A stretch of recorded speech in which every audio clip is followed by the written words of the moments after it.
Hey,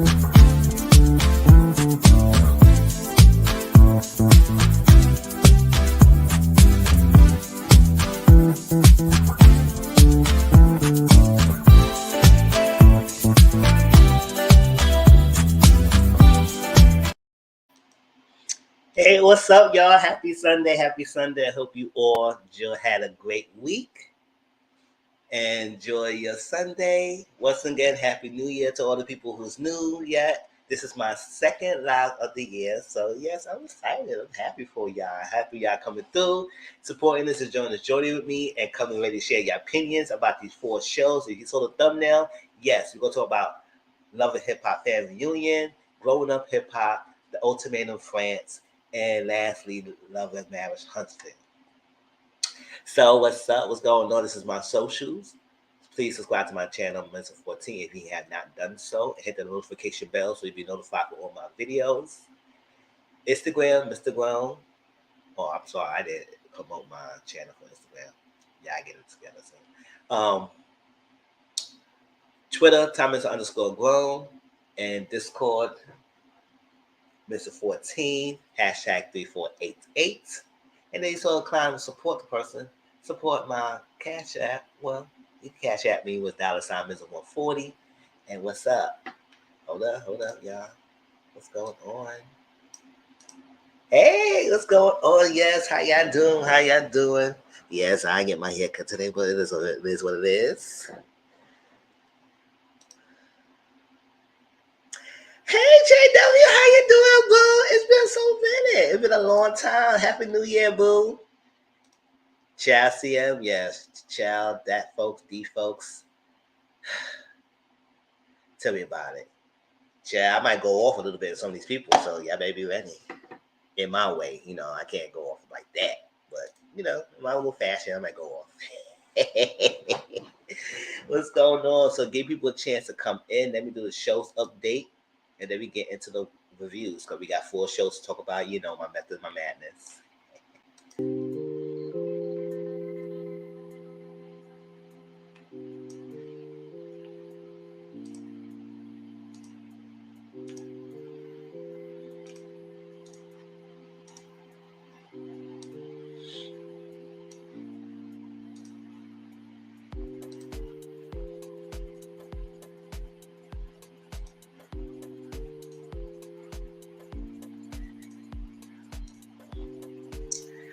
All right, y'all. So I have ready, if y'all have the notification bells or whatever, I don't know. I already posted the live for the Best Man Final Chapters. It's gonna be next Sunday at 10 o'clock around that time because I got the mental talks at 4. So if you had not watched it, please do so we can talk about it next week. I finally set the date. Let's talk about it. So I gave you a couple of times, ample time to watch it if you can. If you don't want to watch it, that's fine. Y'all come to my review. Y'all know I'm trying to give you all the details as best as possible. I have already watched it. I'm trying to watch it again to take notes, but I pretty much remember what happened. So when next Sunday you get here, we're going to discuss about it. It's going to be a review and live discussion about different things. So if you haven't watched it, you can still participate in the discussion of some of the things about the characters because they wrapped it up. I mean, it could go another season, but I think they wrapped it up nicely for us to say, you know what, we want to put the end to the Best Man series. I ain't watching it. I know you ain't watching because of me. But hey, you can still come to the live and talk about it with me and everything. But to that said, so next Sunday, 10 o'clock, we're going to talk about the Best Man. And because we got other shows we got to discuss, so I got to get this out the way so we get everything up in the morning.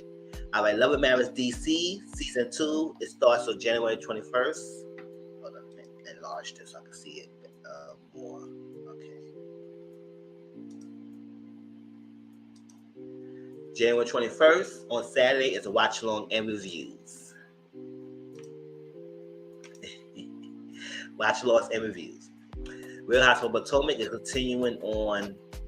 It continued this past Sunday. So the next episode, which is tonight, I'll probably give you a pre-recorded video for that. Probably tomorrow or Tuesday. So one of those two, watch out for that. It will be a pre-recorded video. All right. Drag Race The first premiere was this past Friday. It's a watch along. There's no reviews of Drag Race, but we do watch along on Discord. If you have not done so, my Discord link is down below in the description box. Please click on that because that's to give you all the updates. Most of the updates on my channel is mainly through my Discord. And yes, if I do remember, I try promote it on Instagram or Twitter, stuff like that. But mostly it's on Discord. That's why Discord is the main source of my information, because sometimes I put stuff on there and talk about things on there that y'all won't hear me talk about it on Twitter or Instagram. So it's good to go on my Discord. All right. Love and Marriage Huntsville. Chad, we're going to talk about the second part of the reunion tonight. Oh, we got some things to say, y'all. So get ready for that. That'll be the last show to review tonight. Bling Empire in New York is on Netflix. It's on January 20th. This is going to be a watch along. No review. Just watch along. All right. The Squid Game, the second series of the popular show on Netflix. Thank you, Sam. Second show on Netflix. What was it? The Squid Game. It's the second season of it. And it's the date. We don't know the date yet, but it's going to be a watch along. No review, just watch along. The Circle season 5. Come tonight at 10 o'clock on my channel, Mr. Social Corner. We're going to talk about The Circle, episode 5 through 8. So anything you want to discuss, anything you want to get off your chest about these characters, about these people, let's talk about it on that way and let's have a discussion. So I dedicate my whole life for The Circle and talk about some things on that, all right? 7 Women in the Murder. Oh, child. Yes, we're going to get into Marvin behind as well. I'm going to get a Shuby behind as well. Some people are going to get their behind, man. Especially those two. 7 Women in the Murder. Watch along and review. It's like a whodunit kind of thing. It's like somebody got murdered in the house. And 7 women in the house, and they all had secret motives that they could want that person there, you know. The same kind of formula, but you know I like kind of mystery like that. So go watch it. If it's really good, then y'all get a we're gonna do a live review on it. Kaleidoscope is like a big heist series or movie. It's not gonna be a review on it, but I do want to do a watch along. So if y'all want to watch it with me, let's watch it together. The Ultimatum of France is on Netflix. It started already, and it's gonna be a review and watch along. So the first 3 episodes will be talked about tonight, and this live right here. Accused. It seems like it's like a courtroom drama kind of thing, and they say each week of the episode will be a new case. So it's not gonna be like a one case throughout the whole season. It's a new case each week.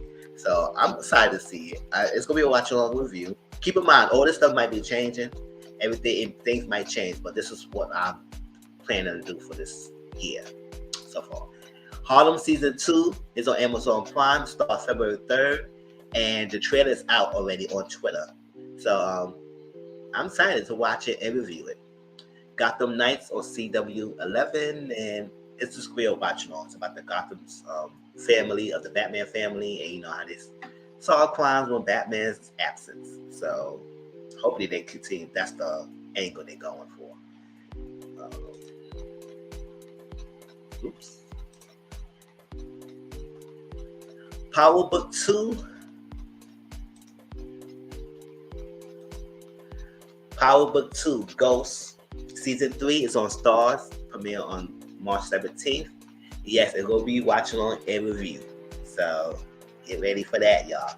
Grown Up Hip Hop, BTV, is on Thursdays. It's a watch along review. We're going to talk about the first episode. This one, it was okay at first episode. We got some few things to talk about. It wasn't much that's going on this episode, but hey, like I said, I will continue reviewing based on the review. If y'all give any feedback or commentary, and you're going back and forth with it. All right,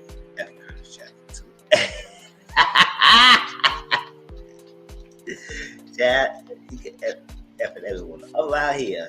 All right, movie nights is still on Thursdays with Discord. So if y'all around, and sometimes I do like Wednesdays. Shows nights as well, because there's a lot of shows and series out around the same time, so I'm trying to put more up together so we can maybe be off a point and be watching it together and everything as well. And I still got to factor in the amount of days when I go to the gym. So sometime go to the gym Sunday, Tuesday, Wednesdays. If not on Wednesday, probably Thursday or Friday or Saturday. I'm still thinking about doing a late night lives on Friday nights or maybe Saturday nights. It's still in the works. So I'm still considering it and everything because I'm trying to catch the night hours people who may be able to want to watch some things, and sometimes it's always not much going on the weekends and they want to watch some things. Like it'll be adult conversations, sit down, check scenarios, story time, and not any story times. So that's what it is. So I'm trying to add more value to the channel. And also all your series videos are still gonna be going on. It's some topics I do want to discuss this week, definitely. So maybe tonight at the circle, I'll probably go record 1 or 2 and release it during the week. All right. I mean, that's it. Once again, if any of the shows that's out there, y'all want me to at least consider or watch it and everything, y'all let me know in Discord or Twitter or Instagram. Y'all tell me about it. All right.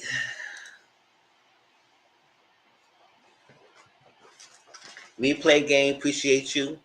Please join in or at least make comments when you can of my video.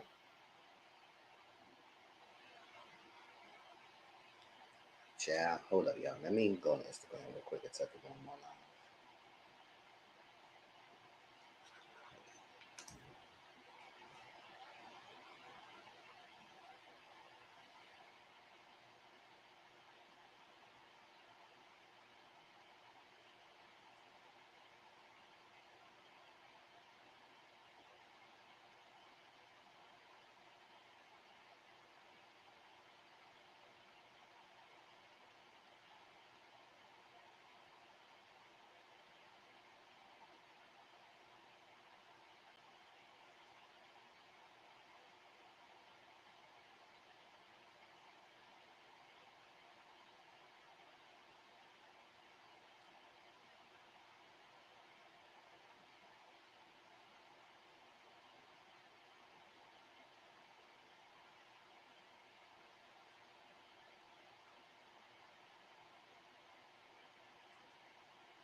Really? Come on.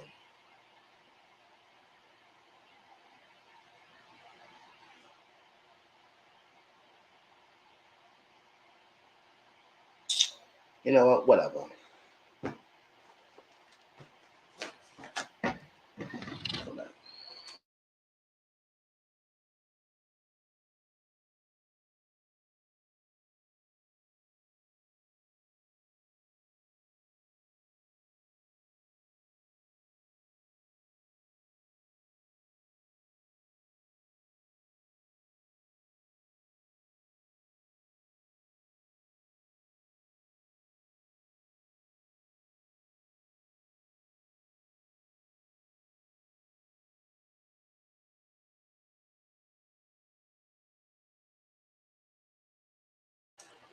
All right, yeah, I'm back. All right, let's get on to Love and Hip Hop Family Reunion first. Let's get that out the way. 7:30. Okay. Like I said, Family Reunion is not bad. We got some few things to discuss. It wasn't much this episode. You know, Alexis and Scrap is getting a little flirtation on, get involved with each other. It's little simple things. Walk on the beach, they kissed each other and all that stuff like that. It's all fun. And you're in Jamaica, you're in a vacation spot. Why not? I mean, of course, if you're in a vacation and you living your best life, why not have a little fling? So after the day when you go home, it is what it is. It's done. What's done in freaking Jamaica is done with Jamaica. So we don't need to talk about it. We don't need to discuss. If it happens further on from that, that's it. All it is, it's a cute little thing. Listen, he may be available, I may be available, and we might get some things popping. And we in Jamaica, so why not? Yes. Oh, Shekinah, especially Shekinah, I can't. And Carly, she's too much. She does do a lot of victimization of towards herself. And Spice, yeah, I hear that. So, like I said, let them be, let them vibe. People make it put 20 on 10 about their relationship. At the end of the day, it's they flirting and two grown adults doing blown things. So what? It is what it is. I like, and Marlo trying to get the details. So what you doing, Alexis? What's going on? I ain't trying to be your business. So why you asking? I'll go with scrap. I said, why you asking, Marlo? Because you want to know all the details. I don't know.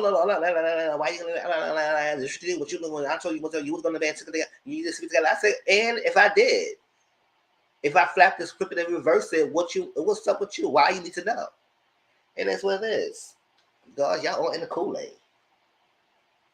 Should Jen talk to the crew about Fresher? Y'all said, y'all need to talk to your boy, everything. I said, Jen, at the end of the day, you doing the most. You don't need no $250,000 wedding. You don't need a $250,000 wedding just to show that you get married to this man. At the end of the day, you want to get married, you can get married, like he said. If you can't, you saying you're not no city old ass chick, that you've been with him for 16 years. What are we doing? And then you gonna get him 2 more years to get his act together, and then you gonna leave. I said that. What we doing here? You don't need to spend that much money to get yourself in debt when you're married. Now you all stressed out. No, have a nice little venue like $20,000 or less. Y'all can spend that much. Set a date. You don't need him to set a date. Set a date and let him follow through. Now, granted, he should be involved with a date matching and all that stuff like that. But listen, set a date. Have a budget of $30,000 or less. Find a venue that's mainly decorated, that's nice, that have food served as a package. You might want to add on the open bar. Don't let people paying for the bar food, or not bar food, the drinks. Have an open bar. People can get as many drinks they want.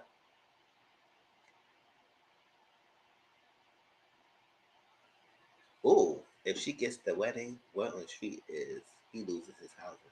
Ooh, what is this? And call it a day. Have a venue that's very nice and very decorated. You have to do much of things. Have a venue that have all that inclusive package. Some of them might have catering as part of the package. Some might have a catering and bar service as part of the package. Do that, and you have to waste that much money. But $250,000, that's way too much to get on debt when you're having a wedding. I think she's doing that, and I agree with Bonnie Blue when she said on her channel that she just want to show the people that all the stuff, the years that she put up with him, she want to showcase and let them know, oh, I'm worth this much money because this is how much pain you put me through. No, you put yourself through by staying. Now, you say that whole 1 or 2 years that you when you by yourself and you realize you can do things on your own, continue on that path. Continue on putting your money to the side and do what you got to do. So when it's time to come, you can do it your own. But the fact that you was not working, you was not doing much, and you're not putting as much of the money in this wedding, showcase that you don't need no $250,000 wedding. And I say, I'm okay with what you are. I'm not spending no much money, and I'm not even trying to get married with someone that much money. You don't need to do all that for a wedding day. At the end of the day, that's only a day. The marriage was important. So if he has been like doing all this to you throughout your marriage, throughout your relationship, because y'all kind of like married, y'all been together for 16 years, what make you think a marriage gonna make him change? No.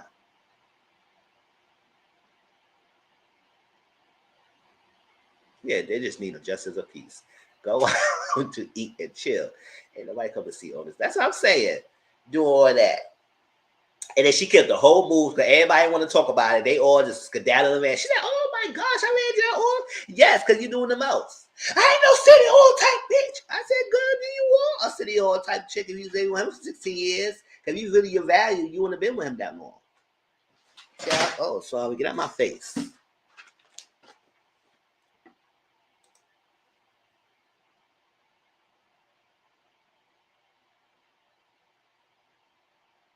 So Mariah Lynn talked to Shekinah. And Shekinah, like I said, she just kept her behind in season 2. We don't need her again. And I know a lot of people like her, the messiness, and I can't stand her. She do too much. She laugh for no reason. And sometimes she just sound ignorant. Especially this unfollow thing. Listen, Lyrica did not unfollow you, Shekinah. She asked you to promote her song. You promote her song, she followed you, and her page means follow back. That means she followed you, you did not follow her. So if you wanted to follow her back, and then y'all be mutual followed. That's what it is. At the end of the day, do all that. Sometimes Sometimes no, she all the time's annoying. Yeah, all the time's annoying. So not sometimes, all the times. Yeah, doing the motion kind of like, God, she's like, you is annoying brat. And she know what I'm doing, and it's all about it, and I'm gonna the whack ass hole. And then if it's so whack and everything, why are you doing all that? Why? If it's so whack and you so done with her and you want to downplay her because you feel like she unfollowed you. No, she did not unfollow you. You didn't follow her. The only person who should have an issue with is Lyrica. But then again, why? And if you got so much following, why do you need to worry about someone who maybe possibly unfollow? Well, she did not unfollow you. It was one with to follow back. Learn your Instagram if you want to be on freaking Instagram that much to know the freaking what's going on. Instagram does that. Twitter does that. When someone follow you, they all automatically tell you to follow back means can you follow this person back, or suggest you can follow them back because they followed you. That's what it is. She was doing the most.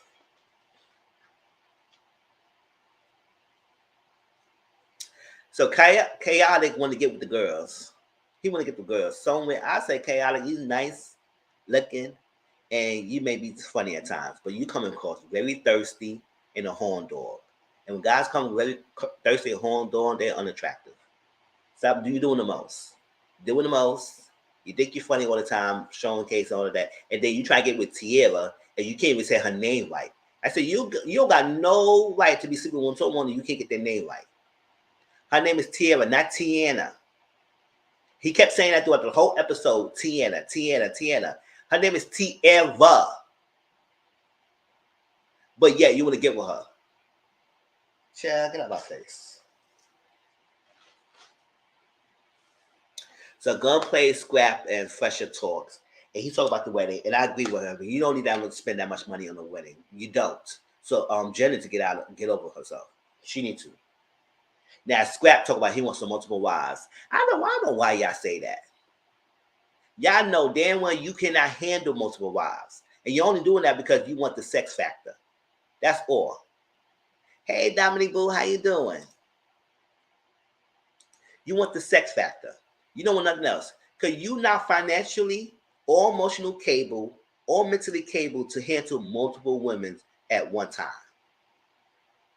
Hell, when you just have sex buddies, it's hard to juggle all that people at one time. So don't act like you could handle, you want multiple wives. You don't want multiple wives. Just have the sex and that's it. Handle only one person. And I'm glad what Gunplay said no. I used to think like you, Scrap, but no.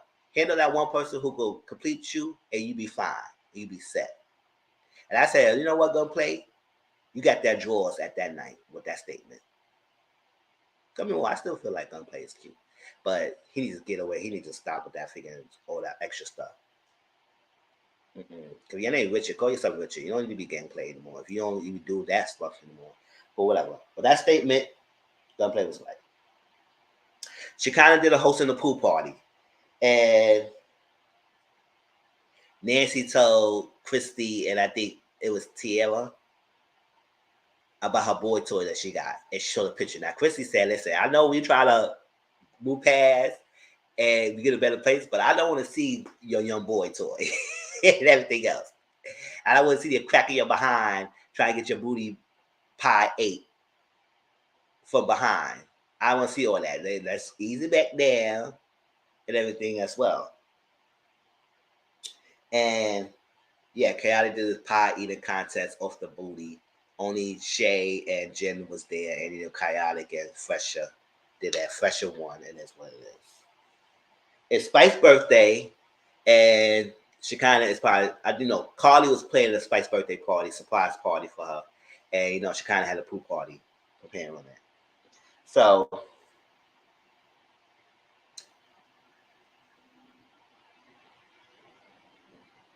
I'm here, y'all. I just quit watching them a long time ago. Listen, I don't watch Love and Hip Hop either. The only way I watch Love and Hip Hop Fam Reunion because I feel like Fam Reunion is not as bad as the individual franchises. I don't watch New York anymore. I don't watch Atlanta anymore. I don't watch Hollywood anymore or Miami. F all of those shows. The Fam Reunion I could deal with because it's fun, and it's not. They do have drama that's like old drama sometimes, but they usually have fun time, and I like seeing that. So I could deal with the family reunion, but the individual shows, hell to no, I don't deal with those about. So Cardi apologizes or attempt to apologize to Mariah Lynn, and Mariah Lynn said, "No, I hear you, but Hollywood's canceled. I think New York too. Oh, child, they canceled. Mm.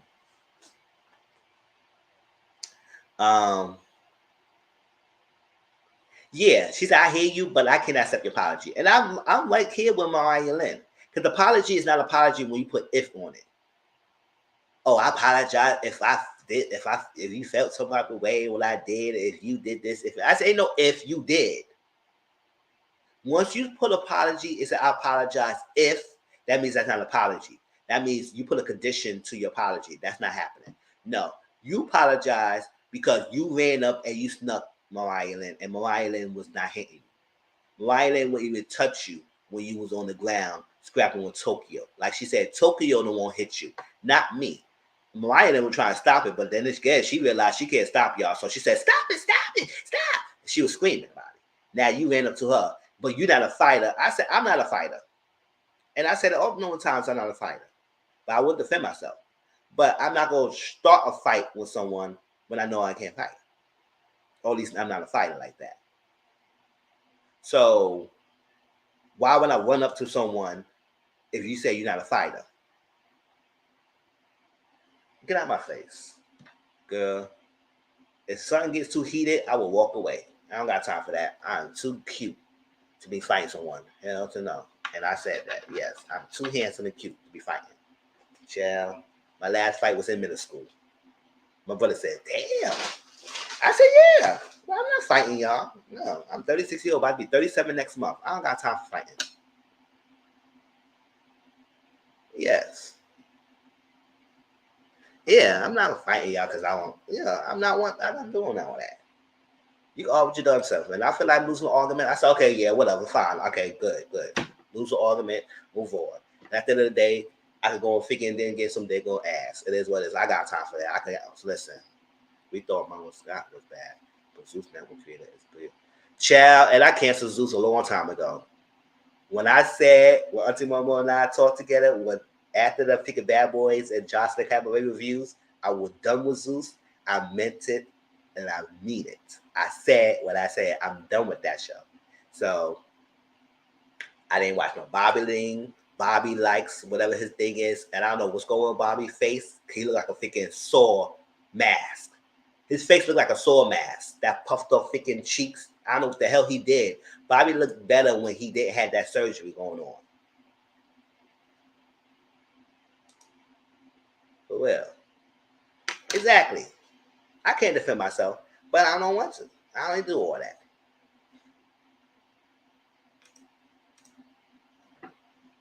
I don't watch that. I don't watch no baddies. I don't care about no freaking Tommy. None of that people. Don't care about none of that. Child, they all done. And he get mad when freaking Funky call him low hanging fruit. I say you are. You're not showing nothing else. Nothing else on that network you showing. It's all about fights and drama and fights. That's all you're showing.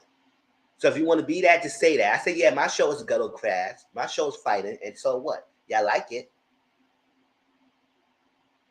Yes, he was natural pretty. And now he look like a puffed up freaking mask. You want to do a Saw sequel, let us know. You be the number one pick. Yeah. For real. And yes, he was definitely high when he was doing recording.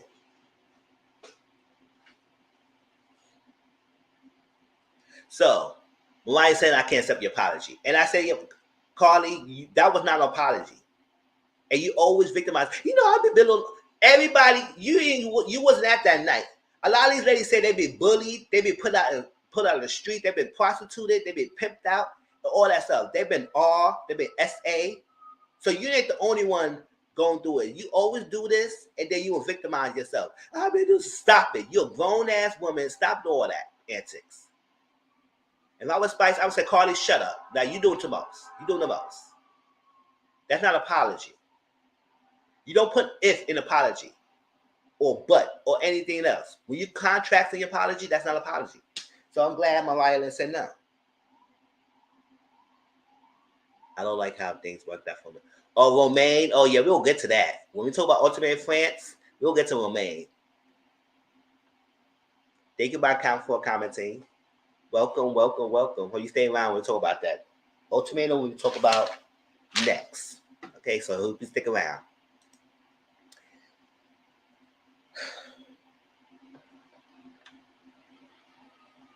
So yeah, I talk about Kaya. Okay, Lyrica hurt her knee or something like that. I don't know what she was doing, because I said, girl, she wasn't playing soccer. She was mostly sitting down. So what the hell did she do that hurt her knee and whatever? Malignancy or everything that it's like, okay, whatever. So Kayala bought him some fruits, thought he could get some brownie points. She said, I don't know what's his end game is. He's funny. I could like to laugh. He made me feel good. I appreciate that he come and bring me fruits, because that was nice of him to do that. But the thing that he think he gonna get, yes, the thing that he gonna get by saying, oh, I want to do some things and this and that. I remember her foot. And then you go freaking shade her foot, said her foot stink. I was like, how you want my foot so foot stink? But you want to smash. I was like, oh, no, you didn't. I was like, child, that was so hilarious. I said, crazy. But yes. And she said, oh, we can FaceTime. Yes, we can FaceTime. We're clothes on. And that's it.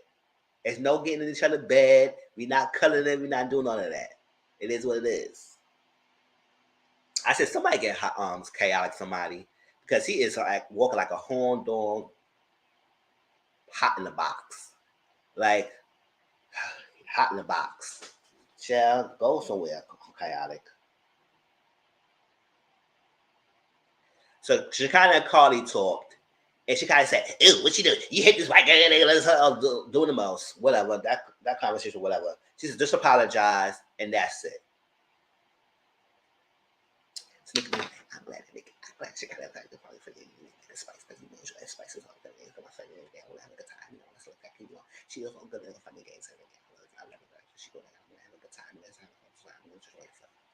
That's Nikki Patrick, baby. You know, I love to imitate her. Because she always say much, but when she said, she had a little roundness, and that's it. And she just sounds so soft spoken, because I always imitate her. You know, I always get a laugh about the good thing. All right. And they would have peaceful time, and it wasn't that much. And Shekinah, Tia would say, what's going on? She said, you said, what was when you talking about me about Curtis? Did I pay Curtis? She said, well, I talked about you. Yes, Shekinah, you did talk to Tierra and ask her about the 50-cent thing. But it's before you talk to her and you will say, oh, tell Chrissy, oh, did she pay 50 cents yet? Did she pay 50 cents yet? And all that stuff like that. And yes, you did say in her face and everything. And Chrissy told Tierra. Now, Tierra know you talked to her, so I don't know why she brought this up. But at the same time, I think she brought it up because you said you was talking about her back while she was performing sponsor. Hey, I got myself a sponsor. Bye. And you were being messy. She said, who the hell told her that I said she had to pay 50 cents? Who told her that? So Chrissy said, I said it. You told me and I said it. She said, why you were telling that? Because I came to her face. So I ain't think about it. I said whatever I said to you, I said to her face. So I said, whatever, Shekinah. Why you being loud for no damn reason? You wanted the moment for no apparent reason. It was doing the most. Lyrica said, you was annoying. Why all this yelling? She said, why are you talking? And everything. And that's how it ended. They're going to continue in next week. And I was like,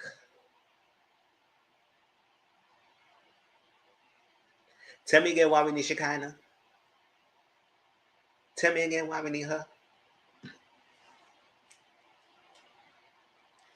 And Lyrica, you look like your leg was hurting when you were about to run up on not Christy, Shekinah.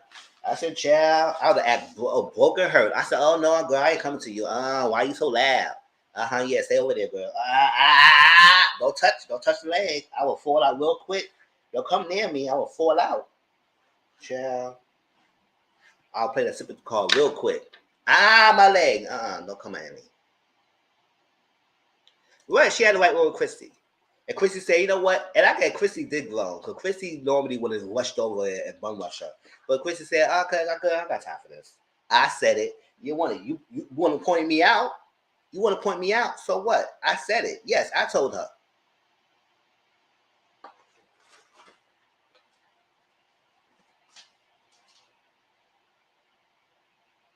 Hey, Auntie Mama Boo. She said, go be a parent. We get superhuman strength. You mentioned our bitch. Exactly. Go be a parent. Oh, so what you trying to say? Go be a parent? Girl, you don't want none. You don't want none of this. Yes, niece. I would niece all on your face. Niece. Oh, what you throwing down, Auntie Mama? Yeah. What you throwing down? All right, the ultimatum's next. Let's get to that. So that's it. Anything else I missed on this episode? I think I mentioned everything. Nothing else. Like I said, it wasn't much to go on.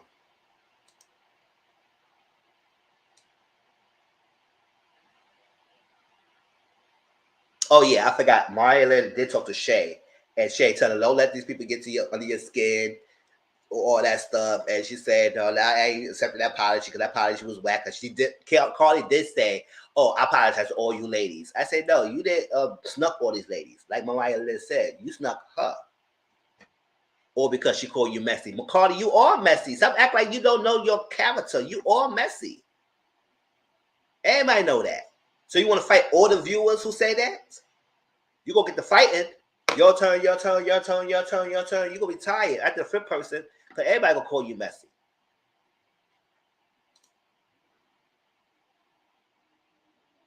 Oh yes, that is nice and simple. All right. Let's move on to the couples of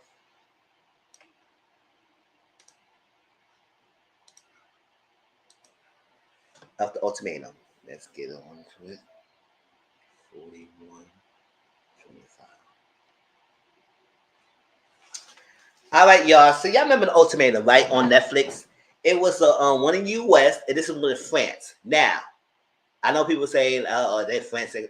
They are speaking their native language in French, but the show is dubbed in English and the subtitles English, so you can follow suit. Now, whether the words match their freaking mouths doesn't matter. You can hear the conversations, you know what's going on, and you can follow who's saying what. So at the end of the day, you can still watch it and know what's going on. It is what it is. Now, it's one thing that speaking of they title and you got to read the subtitles. I said I ain't gonna do all that, but you can hear the conversation because it's translated in English.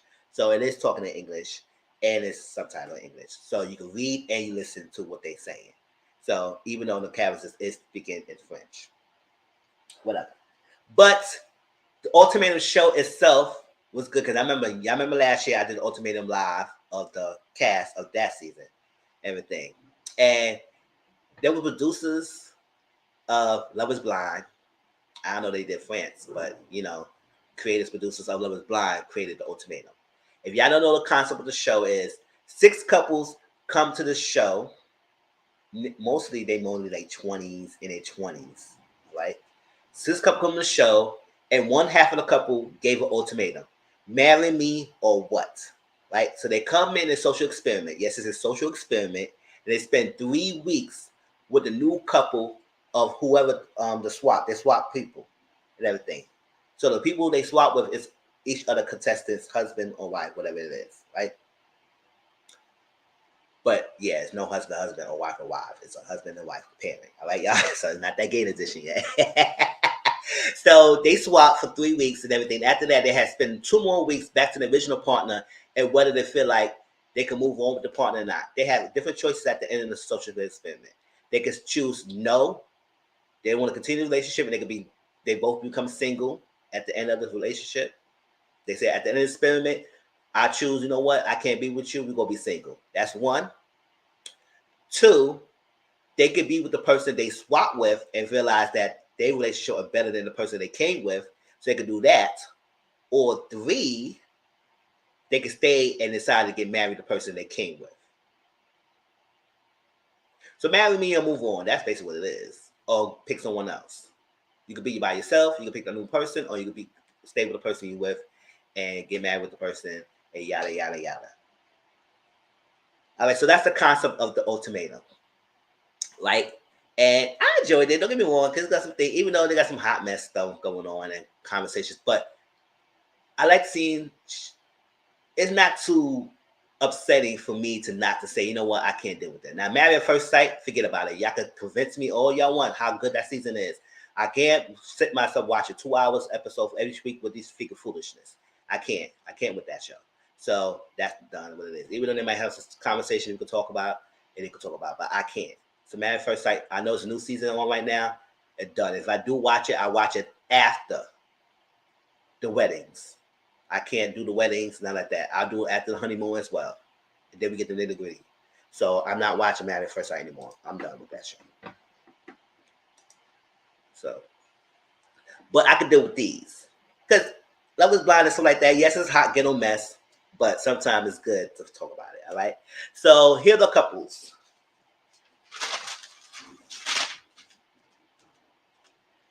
We got Sophian and Lena. Child, Lena getting on my nerves. She was getting on my nerves. I'm tired of Lena. She getting on my nerves. Because at the end of the day, if you go push yourself in this kind of experiment, then deal with that. Yes, I understand sometimes emotions come around and everything, but you signed up for this. And I know it's different. So if you know you're going to be the crazy, jealous person, Mizu said, get somebody, Lord, to do it. That's what I'm saying. Shall get somebody else to do it. That's what I'm saying. I can't do Married at First Sight. Can't stand her unducked lips. Right? Shall I can't stand her duck lips either. Doing the most. And we're gonna explain what she was doing. But you signed up for this. So you're gonna have to know that he may pick someone else and you're gonna be with someone else. So stop with all that. And I can't stand when y'all do that. Just when y'all sign up like Married at First Sight. You sign up for the show Married at First Sight, to me, they're gonna pick the one that you're gonna marry at first sight. So be honest with criteria and make sure you're clear. And sometimes don't forget, what's the coaches? You do the most and try to do opposite attracts. No, I asked for all that. Match me with who I asked you to match me, bitch. All right? And then you wonder why people can't know why. And then sometimes people be dishonest in the questionnaire. No. Don't opposite attract my ass. Pair me with a person. If I know I like to find the things in life and I know I like to spend, pair me with someone who like to spend too. Don't pair me with someone who's a penny pincher. Pusher, whatever it is, pincher. Don't pair me with someone who like to frugal with their money. Yes, you want to show balance and everything. Fuck out of here. If I like to spend, pair me with someone who like to spend too. Sometimes same attracts as well. Y'all be doing the most with that. And then you wonder why the relationship don't last long. That is not Married at First Sight. Then move on to Ultimatum. I had to get in my way, but that's what it is.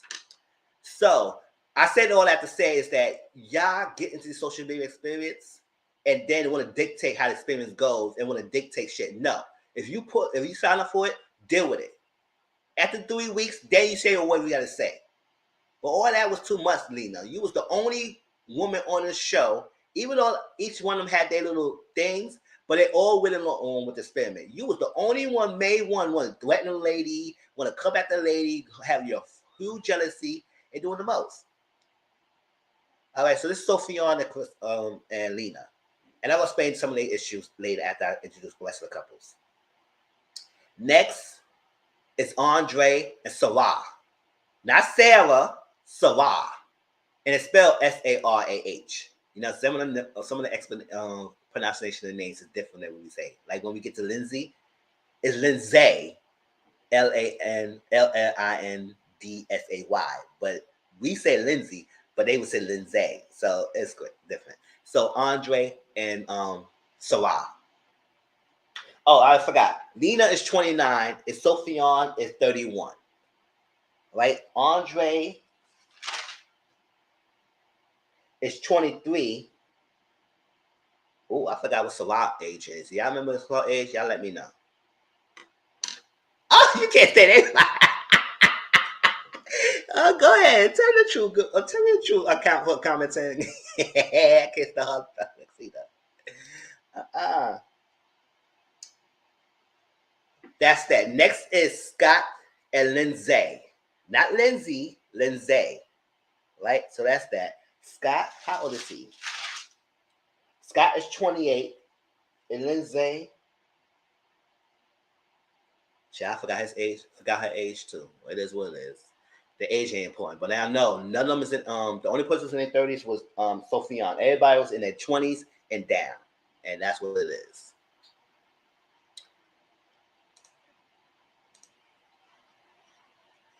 Next we got Romaine and Teo, whatever it is. It's Theo, but they call it Teo, something like that. It's a different pronunciation. Romaine and Theo. Next we got Richie and Katrine. Not Catherine, Katrine. All right. Richie is 27, Katrine is 24. Romaine is 25, and Theo is 23. And I always say, why the hell y'all trying to get married? Now, granted, there are people who got married in their 20s and have successful relationships. But not much people who get married in their 20s end up staying married with the person. Because it's like, live your life. That's when you start becoming your adulthood. Don't rush it. Then we got Alina and Benjamin. Not Benjamin, Benjamin. All right? And he's 30, and Alina is 29. All right? Now let's go back to some of the couples and the issues. So this is the people, y'all. So when I talk about them, y'all got the visuals, you got the things, so you can see what they look like and everything. And let's go. All right, Sophion and Lena. Sophion, he's a musician.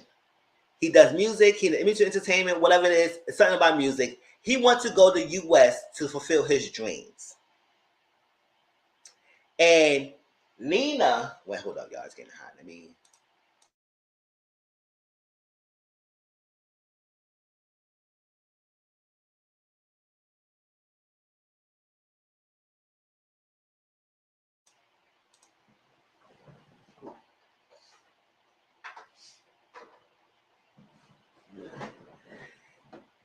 Lena don't want to do that. She don't want to go abroad to follow some man, her dreams and everything. She want to stay close to her family. Now, granted, I understand that. Sometimes when you want to live close to people who can support. Like things happen, everything. You don't be away from people that you don't know. Nobody around you. The people your support system is so far away, they cannot get you quickly and everything. Granted, if you're close to your family, I know some people want that. There are people who are not close to their family. They say, "Oh, hell, let's get away. Let's pack our bags real quick, and move." So she don't want to leave because of the aspect of her family being they stay in France, and she don't want to go to the U.S. and go abroad and someone else. So Sophion, the one who demanded the ultimatum. He gave the ultimatum and said, listen, I'm moving to U.S. I'm not backing down on it. Either you come with me or else. But I said, Sophion, you can't make someone come to you to U.S. And if she's not budging and you not budging, why are we giving ultimatums for? And you feel like going to U.S. is going to fulfill your dreams as a musician, as an artist? Because he also said he's a songwriter. So find someone who's willing to travel. But y'all put yourself in this situation because at the end of the day, if you know she was not hell bent and moving on. Now, granted, that's your dreams.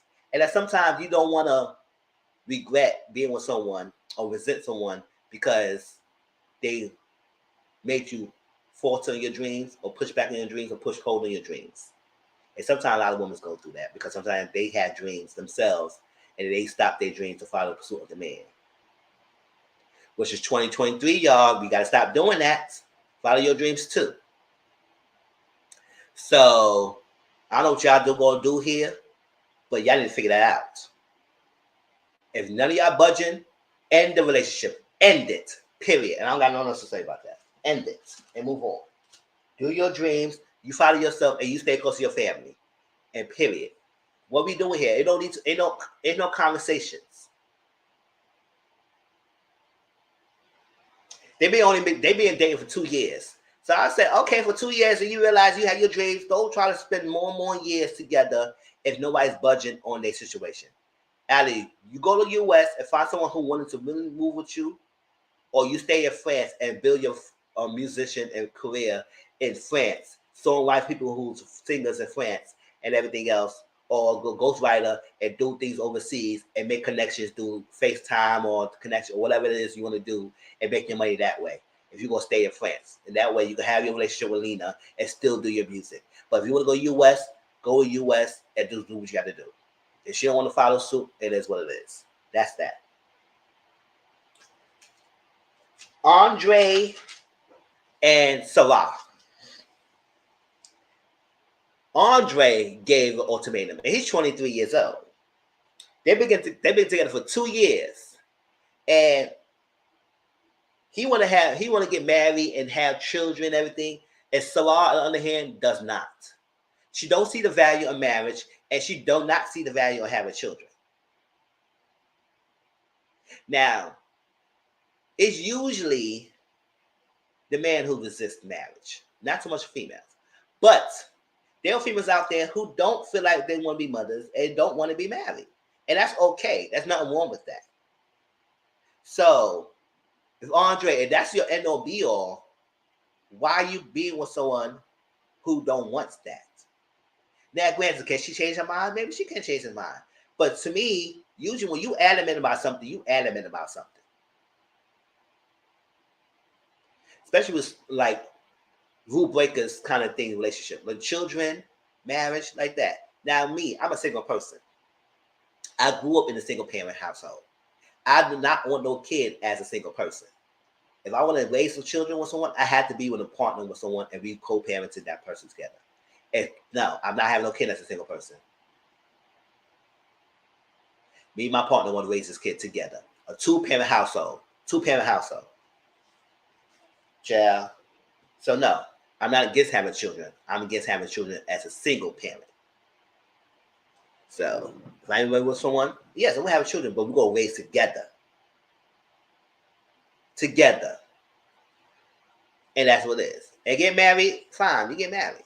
You don't have to get married. And like if we get married, we don't get married. As long as we have commitment with each other, we get a way to share the commitments with each other, we be good. Have some protections with each other, put something in the will, whatever, and protect each other when something happens. It is what it is.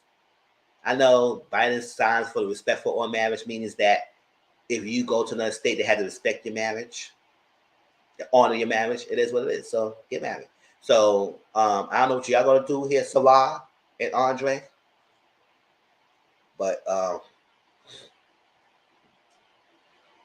get it together. Next, Scott and Lindsay.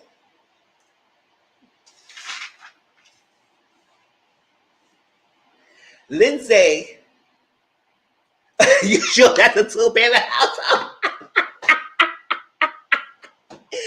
Chill, you sure that's a two-parent household? Chill. Two-parent household. Chill, I can't still believe she said that shit. Two-parent household. Chill.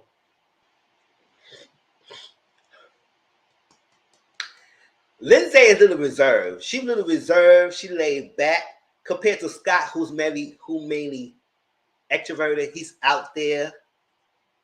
Oh Lord, Scott is trash. Child. He's out there. Scott is just like Salah. He don't feel like marriage is an option for him. He don't believe in marriage. He said marriage is out the question. I said, so what we doing here? And Lindsay, you gave the ultimatum. So if he's telling you that marriage is out the question, so what are you doing to try to convince him that he could be married to you? What we doing, Lindsay? And Lindsay, you may be more reserved than Scott. So it seems like, and I can see because when the conversation was happening, he was over talking Lindsay, and she can't get her words out sometimes. And I said, Scott, calm the hell down. Let her speak. Right? Oh, it's not gonna be no. It's not gonna be no bad. It's not gonna be a big deal. It is all right. It's all right. It's all right. It's fine. And then she started crying. He said, "Oh, no, I want somebody to be quiet." I said, "Bishop, you shut up and let her talk. That she won't be crying." Right? So then she said, "This is my childhood dream." I said, "Yes, it's a childhood dream that everybody put on females that they should be married. The end all be all goal is to be married and have children and be in the house for a man and let him take care of you and all that stuff." And yada yada. If that's what you want, if that's what you want. But you have to understand the consequence of that too. Because sometimes when you always in the house, it's always with the breadwinner. Sometimes they like to take control. Sometimes they like to cheat on you. Sometimes they like talk down on you, like you don't put on that putting effort in this household. Even though you all cooking, cleaning, and all that stuff. That some people don't feel the value of that. So that's why sometimes people feel like the 50-50 relationship or the 80-20, whatever you want to do, is worth it. Not because of finance. It's about the equality of the relationship. So, and she's not confident in the experience. She don't want to go through the experience. But I said, well, you shot up for the show because you gave him an ultimatum.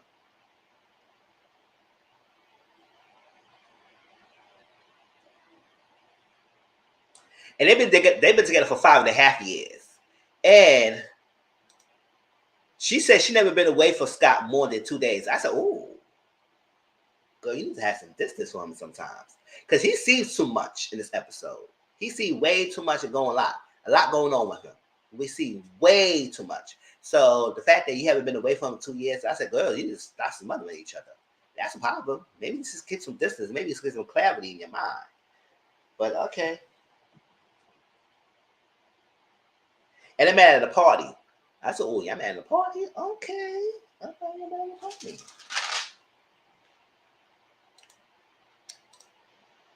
Romaine and Tia. Oh my gosh, y'all, this two couple.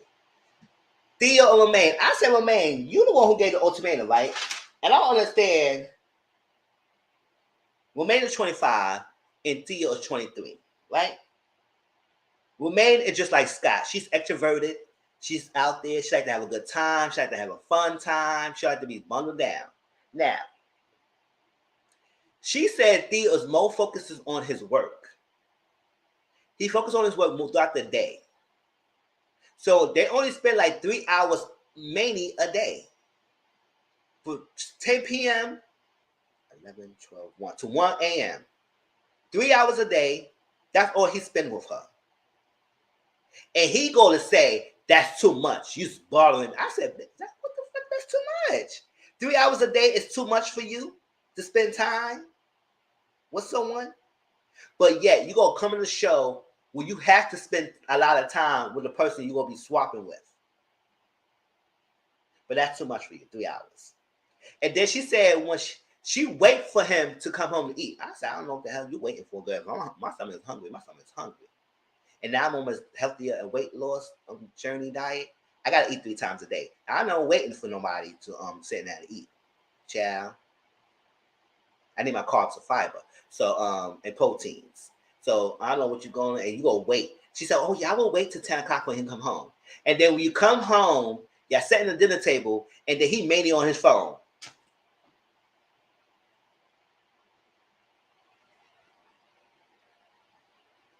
Not giving you any attention. For the 3 hours you with him, he mainly on his phone. Don't give you attention. But yet you want to give him an ultimatum for him to marry you.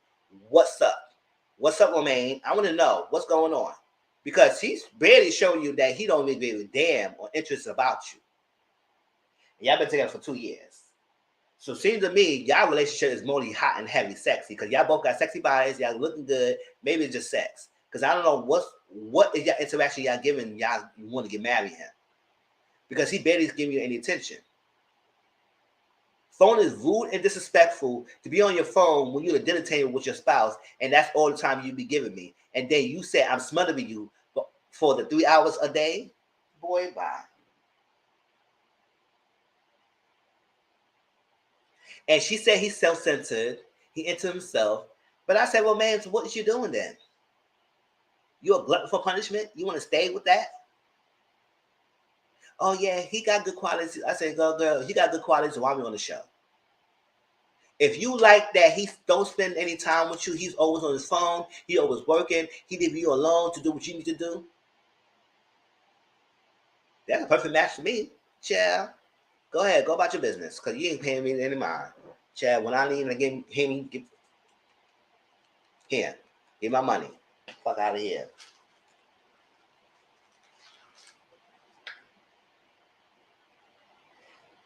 She said he doesn't like to do anything with her. Nothing. I said, so what are we doing here? Why are we having an ultimatum? Okay.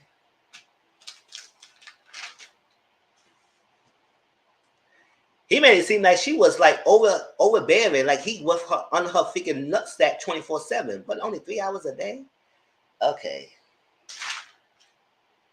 Richie and Catherine. Catherine at 24, she gave an ultimatum. She said it was love at first sight between those two. But he's too excited for an experiment. I don't know why he's too excited. He said, oh yeah, we came to experiment. He's too excited, you know, us like that. So maybe he want to get away with you. I don't know why he's too excited. But he seems very happy about it. But then when the when the swap partners, you don't give him much. You barely, like when he got, we'll talk about who he swapped with in a minute. But she said he think of himself. He the one who mentioned marriage to Katrine. He mentioned marriage, but then he backtracked on it when she started following suit on it. So you mentioned it to her, she agreed and be on board with it, and now you backtracking of that. I said, what we doing here? We don't piggyback. We don't Indian givers. What we doing here? Stop that. You don't introduce a marriage to someone that you think you want to marry this person, and then when they on board with it, now you want to backtrack. Why are you scared? Just because you will be tied down with her and you want to be let loose?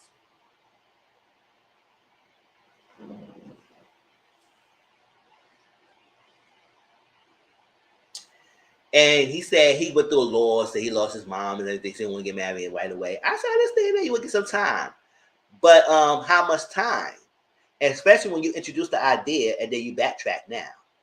It's because you backtrack because you lost your mom? Okay, so how long you need?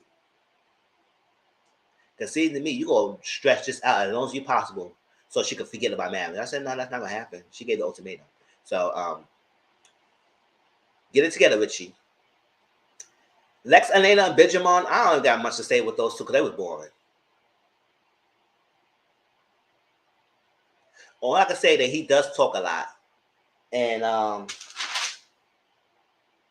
she want to be married and have children. And he said he want to push pause and marry him until he opened up his restaurant and he gets an apartment together with her. I said, I mean, that's true. You should get an apartment and everything first. But y'all two ain't giving me much. So I don't know what the hell y'all here for. All right, whatever. So they started doing speed dating. They started doing the pool party. And then they had the dinner to make their choices. That's why I said Lena. Lena got my nerves. This girl right here. Because Scott was really feeling Romaine. No, never mind. Sophiane, her man. Get me wrong. Sophiane was feeling Romaine a lot. They hit it off. They had a lot of similarities. They cool with each other. And they had great chemistry. But baby, that Lena, she was, first of all, she was upset when he took Romaine to the side and have a conversation. And she like, oh, he didn't see me. He saw you, girl. But he's doing an experiment, which you should be doing by talking to someone else. But no, your eyes will focus on Sophiane all this damn time. Don't get me wrong, Sophiane is like the guy. But girl, you don't want to move to the US. So that's what you hear. All right? So you up here dark in your eyes. Oh, he was something on me and everything like that. And then he granted, she was not like that with any other female she was talking to. She was only focused on Romaine. So I said, you think Romaine is a threat to you, girl? Because he was speed dating with other ladies. And yes, he talked to Romaine, but why is Romaine the only one you mad at? To the point that Lena had a conversation with Romaine and had Sarah come as a witness, whatever she needs to have Sarah there for, to talk and tell Romaine, oh, I don't trust you. I don't know why you with my man. I know all this, that, and everything. You can stay with him and everything. It's going to be an issue. If he does pick you, it's going to be an issue.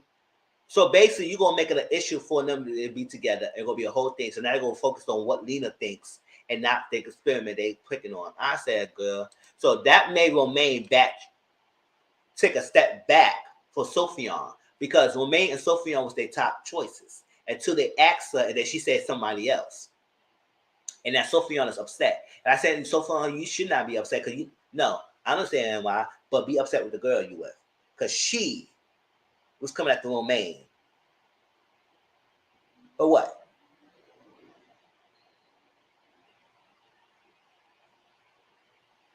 I was like, girl, Lena, you threatened much?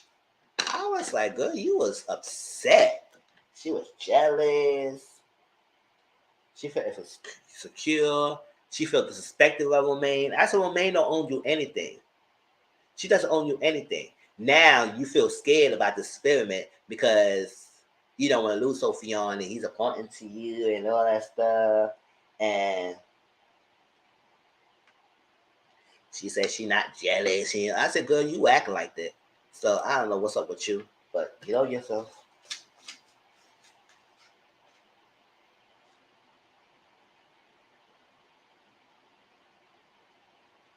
Katrine was also her thing. Lena and Sarah corners Romaine to scare her. Exactly, my count for commenting. And that's exactly what happened. And it worked. Romaine didn't choose him. She just had to go with someone else. Because I'm not going to try to sit here and do the experiment when I have to worry about your freaking girlfriend on my freaking eyes and my back every chance we get. Every interaction, she's going to come after me because I chose you. No, I'm not having this. So, yes, they did scare Romaine, and Romaine took the bite and picked someone else. And now Sophion is upset about that. Also, you should talk to Lena. And Lena was happy that Romaine picked someone else. But then your karma got biting back to you because the people you was choosing kind of picked someone else. Until one of them couldn't get their choice they wanted. So you had to default it with someone who was left. I said, oh, poor Lena. Does it hurt? Because you was doing all the most, and then you got played twice.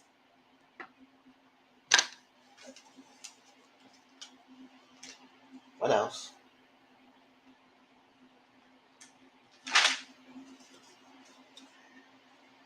All right, so the choices, y'all. Lena chose Scott. So Scott decided to choose Romaine. That's her first rejected. Now she said, oh my gosh, I got rejected. I can't believe it. I said, oh, I can believe it. You were doing the most. And I don't feel sorry for you at all. So Scott chose Romaine. And Romaine chose Scott. So Scott and Romaine became the new swap couples. So this is Scott right here. Right here, y'all. Right there. And it's Romaine. So Scott and Romaine chose each other.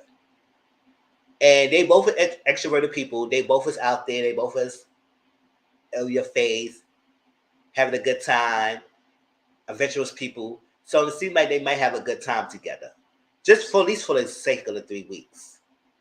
They seem like they might have a good time together. And I said, okay. They chose each other.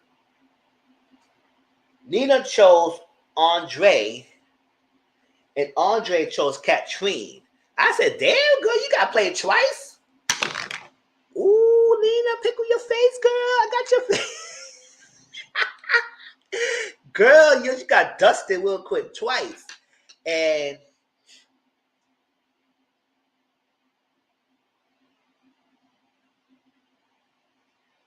Andre picked Katrine, right? But Katrine picked Katrine picked Sophion.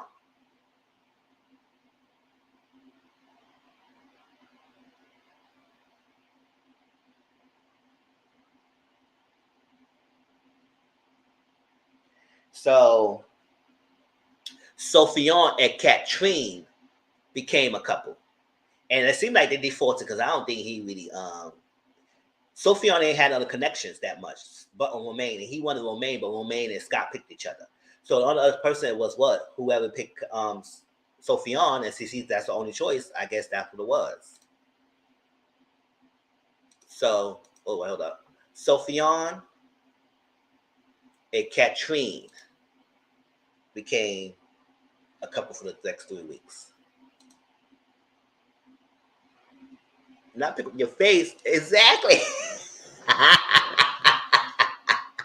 Because she was doing the most and got played twice. So she had to default to whoever was left.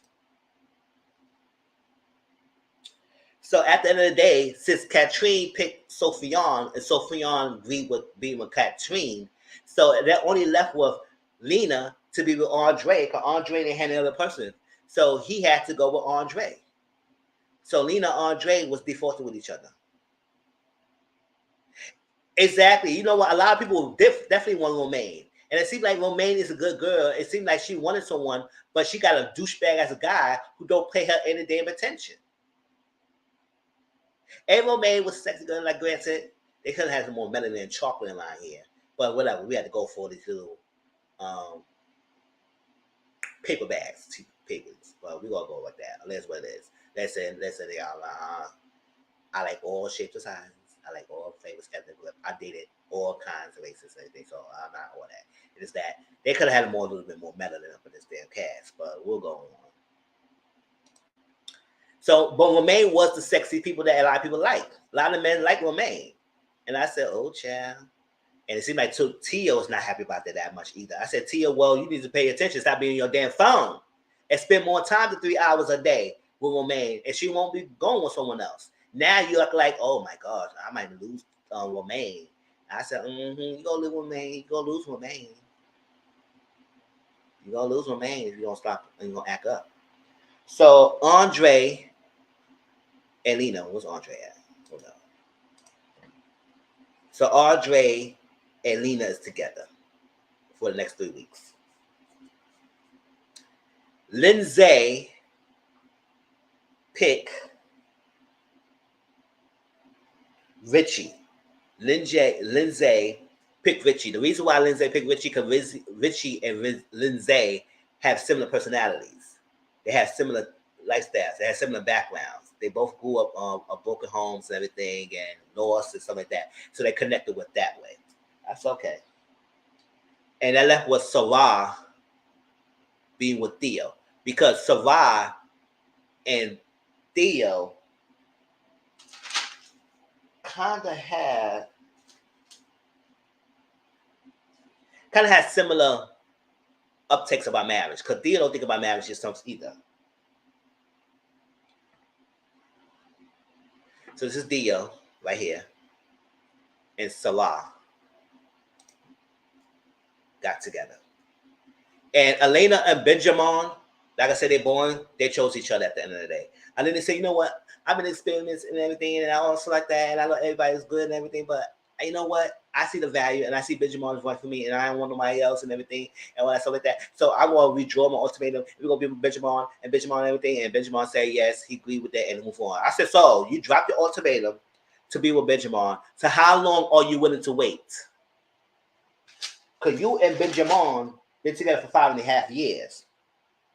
And he said he needs to wait till this restaurant be open and have an apartment together. Open a restaurant business is not easy. So you went 5.5 years. How many more you gonna wait? I said, all right, Lena and Benjamin, y'all go together. Y'all not in the show anymore. Bye. Move on. And that's it, y'all. But Lindsay and Richie at the first night together in a new apartment, they was quiet. I said, oh, y'all got nothing to say? They were sitting there like,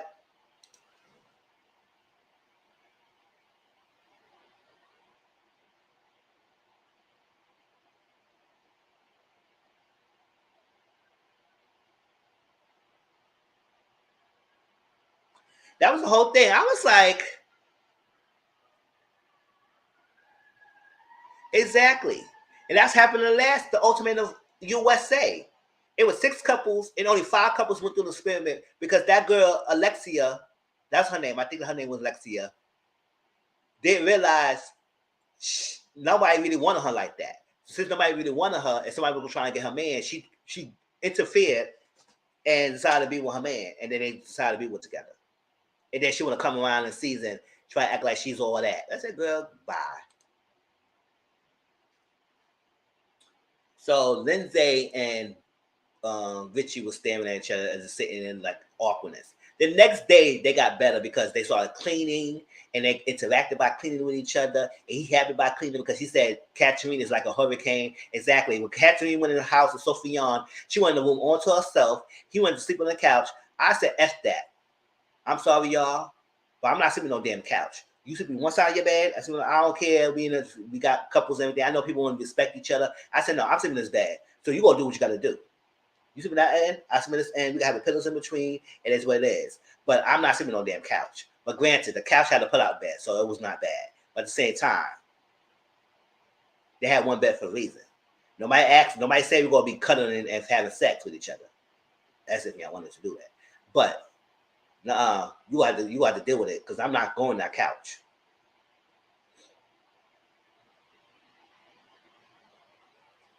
That ain't happening. So, but she put up all her shoes up and everything in the closet, give him no space. I said, dang, okay. But Lindsay and Richie, they was cleaning, they were having a good time, they were dancing and opening up each other. Because the first night they was staring at each other like they had nothing to say. It was a little awkward conversations. I said, granted, you just swap a new partner, so it is going to be hard to get with the person and start conversations because you need to start over basically, and you only got 3 weeks. So it's like a crash course to get everything you need to get your decisions. And it's not only that; it's helping them in their own relationship and whatever they're not getting. They say maybe they could work on, and they have to work on. Katrine said the reason why she like that, she hate living with someone. But I said, but you want to get married to Richie, and eventually you have to live together. Because right now, her and Richie is not together because she said her family upbringing, she can't habitate or shack with a man if she's not married. I said a lot of people do that all the time right now, girl. Okay, I don't know what to tell you. But you gave him an ultimatum. So you want to get married and then y'all live together everything. I said, Now granted, I do believe you should be living together when you're married. Before your marriage, no, I keep my own place, you keep your own place, and then when it's time we marry, we get married, then we get the place together. But I'm not leaving up my spot to be with your place, you're not leaving your spot to be with my place, and all that stuff like that. I know people do that before they get married, and they would become boyfriend, girlfriend, they get arguments, and they might break up, whatever. Or some people got together and they continue working on. I feel like we should keep our own place. Let's get engaged, all that stuff. When we get married, then we find a place together that make it one as we all both put on to this thing after we marry. When we say I do, then we find a place together. So I understand that. But she seems to me, she don't really like living with someone. She was like, oh, go by. I don't care. No man, no bacon, no ham, no cheese. I can't deal with that. All right. On that. Scott and Romaine slept in the same room, but they had different beds. And I said, so Romaine had her own bed, Scott had his own bed, but they was in the same room. Sophion, here goes Sophion. He coming in, judging Scott about they sleep in the same room together, and it's disrespectful for not Scott. Scott, who's Scott? Yeah, Scott Romaine. Oh, it's disrespectful for Lindsay, but sleeping.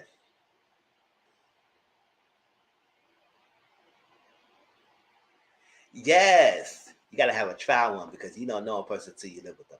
Exactly. That's what I'm saying. You could, but I feel like people jump in, moving with each other first, and get married so quickly. So I feel like once you get engaged and then you want to get a place together, that's fine. Because if y'all know gonna be married, then that's fine. I feel like you can live with each other.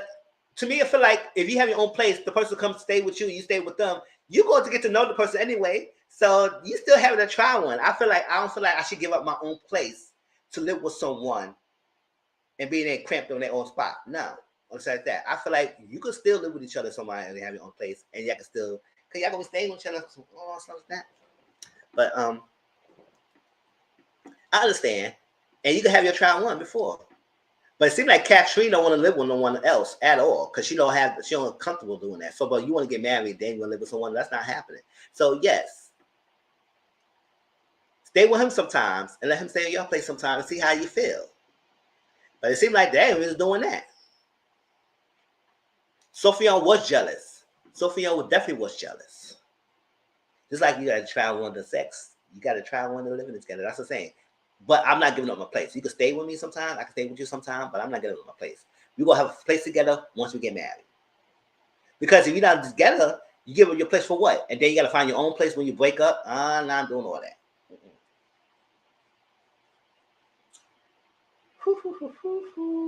Yeah, Sophion was jealous. Because he would say, oh, it's disrespectful, Lindsay, for you to sleep in the same room with another woman. I said, bitch, don't mind my business. At the end of the day, we're not in the same bed.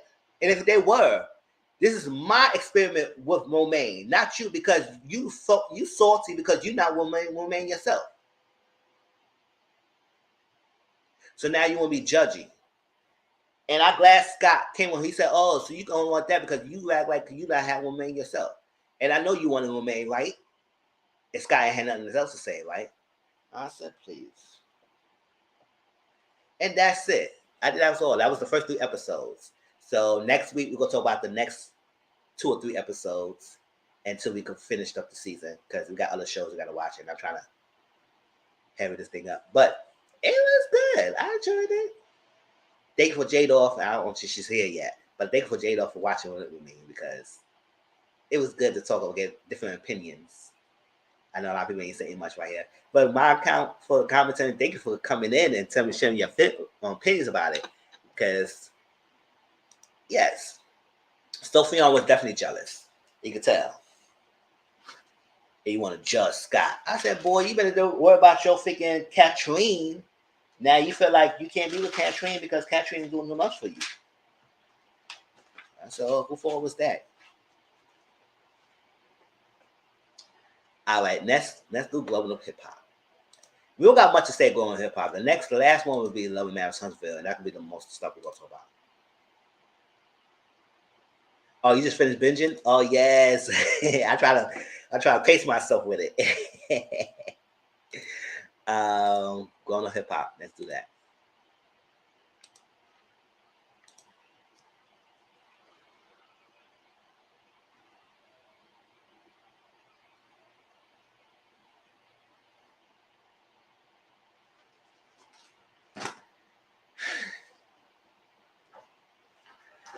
So when I suggest I watch a new season, because going to hip hop, don't get me wrong, it's not bad. It's just that I've just been in and out with it. So it's like I'll be watching and then I fell off watching it and then I'll watch the rest of the season. And I just catch back up in the next season.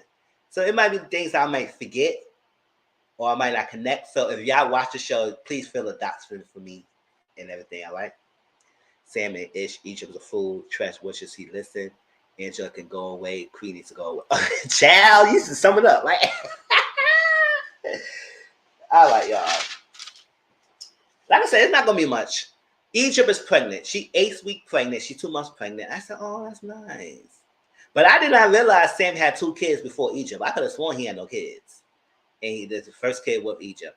But this is going to be his 3rd kid and her first. I said, oh. So when they had that boy in the office and they said Sam's son, I said Sam's son from who? Child, I didn't know that he had a son. But okay. So she's excited about it. She is happy. She's going to be a mom. Pep is happy, but she said, don't call me grandma. You better not call me no grandma. I'm a grandma. You better not call me no grandma. I'm not having it with y'all. Nah, his dad told the whole thing when he told Egypt to run. Oh, yes. Run, Egypt, run. But, you know, she swallowed Sam to held him back. Like he said, she will fall off the bridge for you. I said, oh, not Egypt. Oh, girl, you doing most for Sam. And she's happy. So Pep told, listen, you got to take it easy. no stress. And she said, you know why she said I'm stressed? Because last time I got pregnant, I got miscarriage and everything. And I said, it's sad. I want no woman to go through that because it's a devastating story and everything. And the doctor told us sometimes the miscarriage could be not because you're stressing, it could be something, a medical condition that may you can't carry and everything. But that's what it is. So she 8 weeks. So it was an marvelous situation, pregnant with multiples and lost one. Oh. Yeah, they were trying to find another one. I think I said, oh, no, not twins. But they said it was a strong heartbeat. So I would say it took a while to find the baby. But they found it had a strong heartbeat. And I said, oh. So she's pregnant and she's happy about it. And Treasure's happy too. He said he's gonna be she's gonna make me a grandpa. I'm gonna be a grandpa and everything, but I gotta talk to Sam. Because I didn't know what the hell you gonna do. Because Sam got this pending, I don't know if it's pending or he got charged, whatever. He got this case going on and he got charged for 4 counts of felonies. So now this is crazy when he had a baby on the way and then he going this little case going on in his head. Oh, she said she was carried 2 months before, and if she's 2 months, exactly right. So she might have lost one, and one carried and one stayed alive. Oh, maybe that's probably what happened. Oh, yeah. A case nobody can find when they search. So did he have a case or not? Because I don't know. Because it's like everybody talking about he got 4 counts of felonies and everything, and I was like, oh, okay. So what happened? Did he get sentenced? He got this. What happened? Did he was going to court cases? What was the situation? What supposed to happen? So now they got baby on the way, and then they got this. So Tresh want to figure out what are you doing with this baby? Not with the baby? What you gonna do to take care of your family? Because I know music is here, but music can't pay the bills all the time. You need to find something else or do something. Because you're not really an established producer on anything that you making bread and banks, and you got artists under you, or you got a label, and you making royalties off the money. You're not doing all that. So what are you doing? And it's so funny. Trust said all that, right? He said his piece. Sam was listening. He wasn't disrespectful. He said, yeah, I got something going on. Yeah. Trust said all that and then walked out. I said, I know you said all that. Just walked out the damn place like it was no tomorrow. He's like, damn God, I said it. I said what I said, and I move on. And just walked out the store like it's no tomorrow. I said, oh, just said all that and leave, huh? And Sam was, I was funny. I said, he scolded this boy. Not too much scolding, but at least have a real talk with him. And then he finished and he just walked out the store. He said, oh, yeah. I said, and then he had a meeting at the jewelry store. So they would say, why the jewelry store? I said, maybe he want to have it in a public space just because something went down. They had witnesses around. All right. I'm glad that Lazy Bone and Stretch knew each other for over 2 decades. They knew each other for a long time. They like brothers. And Tresh was saying, I know you're going through something, but don't forget that I'm here. If you need someone to talk to and everything, I know he said that because at this time people act like people feel like they're alone and they know they got support system. So when you're going through things, sometimes there are people who want to keep things themselves and then go through it themselves and everything. But Trust said, don't feel like you're just alone. If you need someone to talk to, you need to, I'm there for you. And he said, yeah, but because I'm going a lot. He said, yeah, we cool. We know each other for 20 years in the game together. And then it's 50 years anniversary for hip hop. And they wanted to know what Lazy Bone had an idea that he said he going to do a 50th anniversary and let the youngins be part of production. And show them the reins. Because we did our part. And now let them take over. And I said, that's a good idea. I don't know who you will get. But let's see what's going on. Because I know they got children who's in the musical talent and everything. Or producers and songwriters. So let's see. But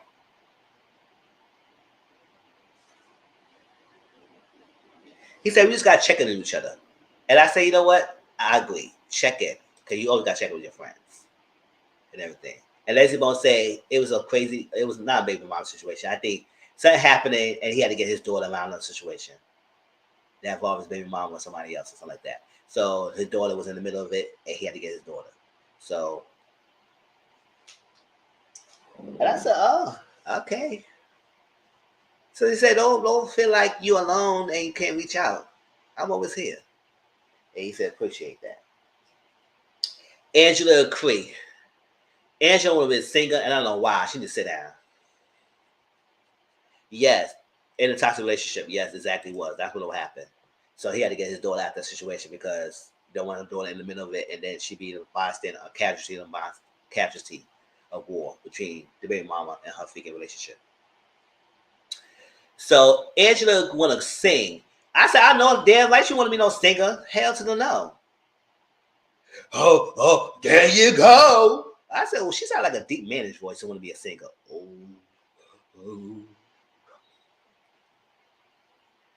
Yeah. And then now Romeo's back.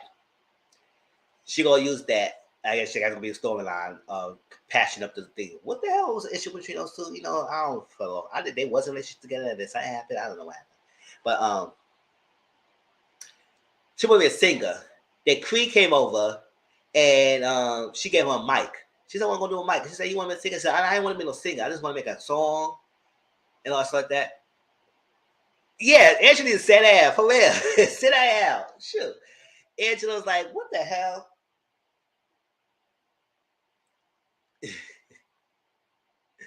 And Cree said, let's sing in the bathroom. It couldn't really sing a tone. So they went to Miss Jan, the vocal coach. And she said, you know, my father doesn't want me to see, everything else like that. And Red One, and I have the music background, so I know the music background and everything else like that. He said, yeah, the glam of the music background, but you also know the hard work that come into it. Yo Gotti better not make Glorilla do a song with her. Oh, child. Yeah,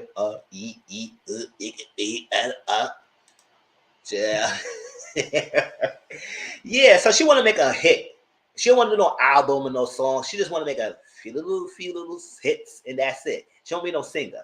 So I said, oh, it's going to be a one-hit wonder to be a one-hit wonder. Okay, girl. So they sent it to Miss Jan, and she said, okay, let's see. Sing the song. La, la. Oh,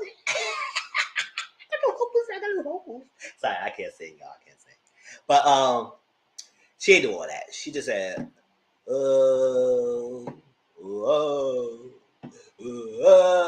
stuff that she went high or she was low. Stuff she went low or she didn't do right. I said, oh, Angela, you need some work, or you need some work. And she know how hard work it is to be taking vocal lessons and everything.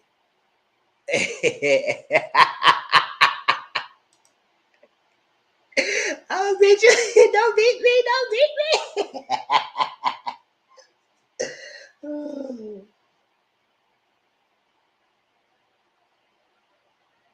So, Pep told Egypt after Pep came with her picture of herself. He said, listen, my baby needs to know her grandma and it'd be over her crib. I said, nobody wants to see the baby. Nobody. The Pep, calm down, bro. But I know she was happy to be a grandma, so let it be. Wait, is she a grandma already? Yeah. Is she really a grandma already? Because I think her son got a son, right? I don't know. I don't know, y'all. Y'all let me know the family dynamics. I don't know they got a son. I think Tretch, not Tins, whatever his name is. Tyree. Do he have a kid? I don't know. I guess she has her first grandchild, I guess. That's what Tretch and her is so happy to have the first grandchild, I guess. Yeah, Pep told her, like, listen, you gonna be on a tour. I said, all the time she was begging, to be on the tour. Now you want to be on the tour when she's pregnant? And I said, oh. But I said, you know what? It's early her pregnancy. Maybe she could do it now. But then again, she's her first trimester. So maybe she took it easy to after the third month going on. Oh, Tyran, yeah, that's his name. Because I put his name on. I said Tian, whatever his name is. He's not sharing nothing. And I agree with Tyran. Shoot, this family is too much. So she gonna be on tour. And I said, all right, it's gonna be a couple of songs, it'll be cover and you do originals. And Egypt is happy about it. Now Pep said, listen, Sam, you're not involved. And Sam realized, you know what? Okay, I'll let y'all talk. I'm not involved. I'm gonna move on. I said, yeah, you're not involved because you always want to put yourself into it, and you're not involved in this time. So skedaddle. Go somewhere.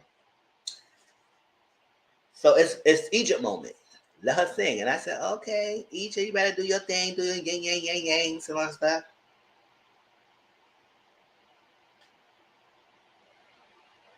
All right, this last thing I want to talk about is Tanise.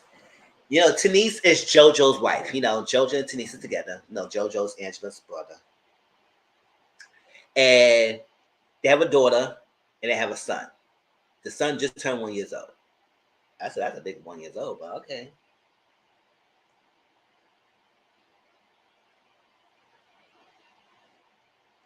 Tyman, TT, Bree, Sam, Dad, and his kids, Warren, Pep, and Tretch. Tretch should have listened. Jeffrey should have listened. Child. Jeffrey should. Sam, no one. No, he's not good. Run. Let it go. Don't let your daughter be with Sam. And I didn't know he had 2 kids already. I said, he can't do another one. Child.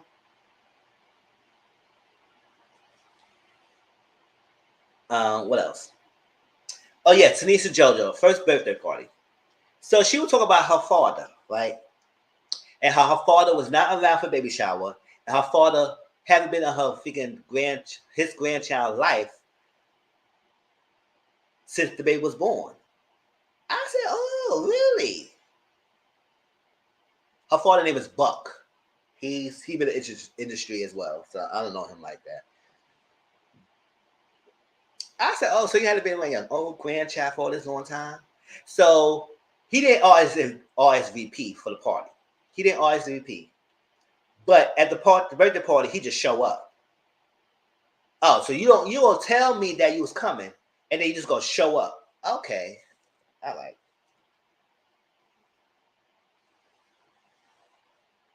So JoJo said, listen, I want you to handle it. Listen, I could get involved, but then your buck don't really like me like that, and I don't really care for your father like that either, because he come after me, come out sometimes, and I don't want to disrespect your father, so I respect you because I know that's your father, so I'm not going to say anything. I will keep out of it. Just make sure he don't pop off, and then I'm good. Just don't pop off. Like, so I think she was talking to her mom, and her mom was agreeing with Tanise about the father not being around, and also she said that her father said that he don't have a grandson. He got a granddaughter, but he don't have a grandson. I said, push pause. If you ever deny my child, and I went through complications, you don't need to see about my child. Fuck out of here. We don't need you around. Now, granted, we love to have the grandparents, but the grandparents not too happy about my child, you don't need to be around. You'll claim one and not claim the other one? What's up with that?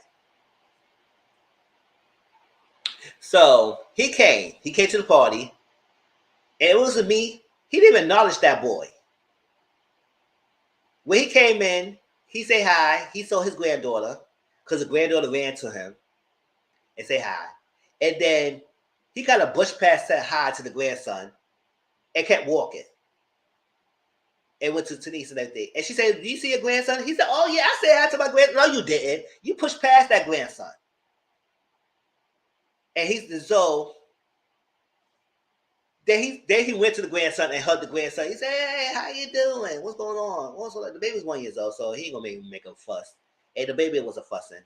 I guess he probably knows that. But you know, some babies are cool, some babies are not. They said, baby, I don't know who you. Some babies like, yeah, once you touch them. And that baby was cool. So say hi to his grandson and everything.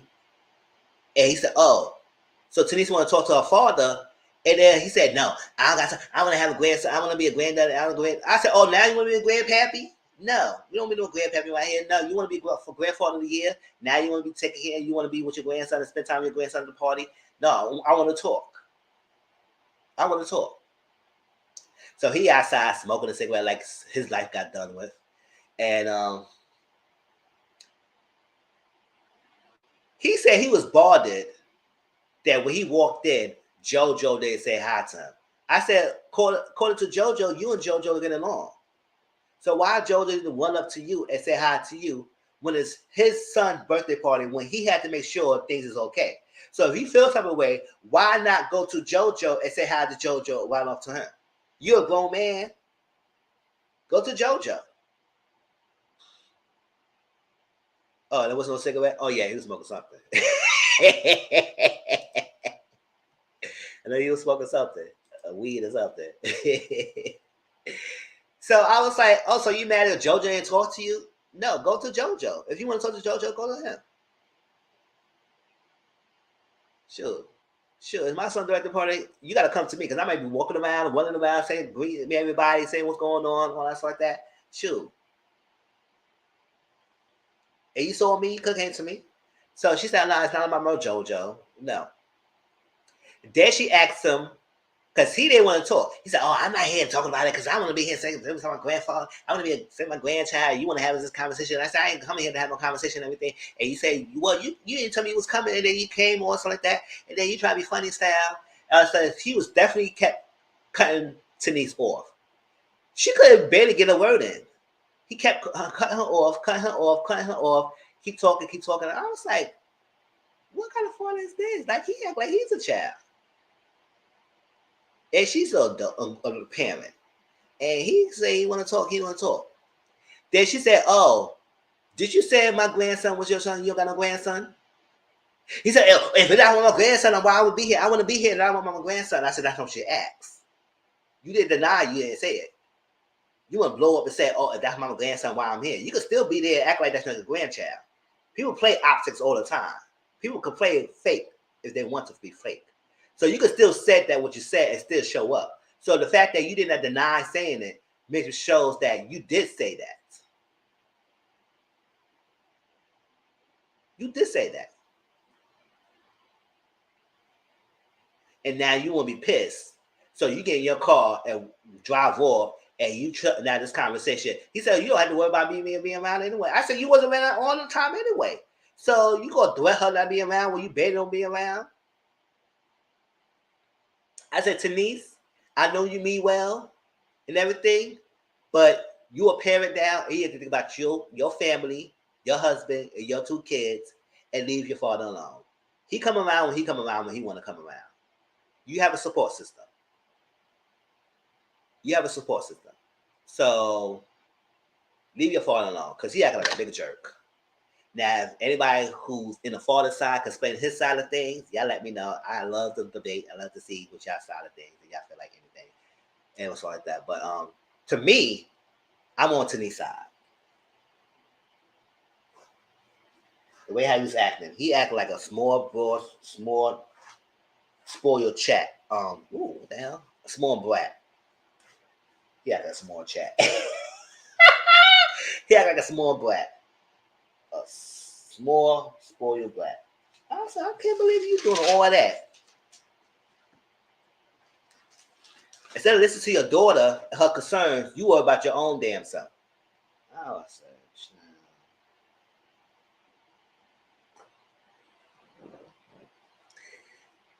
that's it. That was going up hip hop. So I'm gonna tell you what, y'all. He was definitely rude. He was definitely rude to the 10th power. He was doing the most. And I was like, good thing for Denise keeping her cool. Because she could have blown up and cursed her father out, but she didn't do that. She was trying to talk, but he was cutting her off every day left and right. So she couldn't really get a word in. So, oh, what's next? All right, y'all. The last show of the reviews. 148.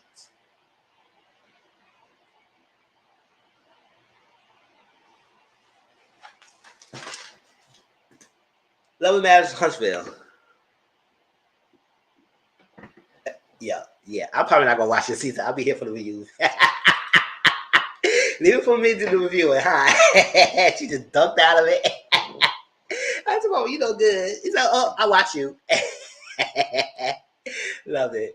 All right, I'm gonna continue watching it. Yeah, it's not too bad, y'all. The first episode was okay. I'm gonna try to stick with it. I'm gonna try to stick with this season. Try to stick with the whole season, because usually I just drop off the season. I will try to stick with it. Okay, y'all. A sample box. I would love a Mammoth Huntsville.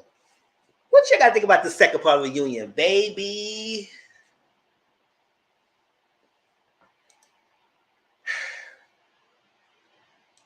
When I said in early part of the review that I may go off, some of the people I might go off on, especially Carlos, I'm gonna go off on him.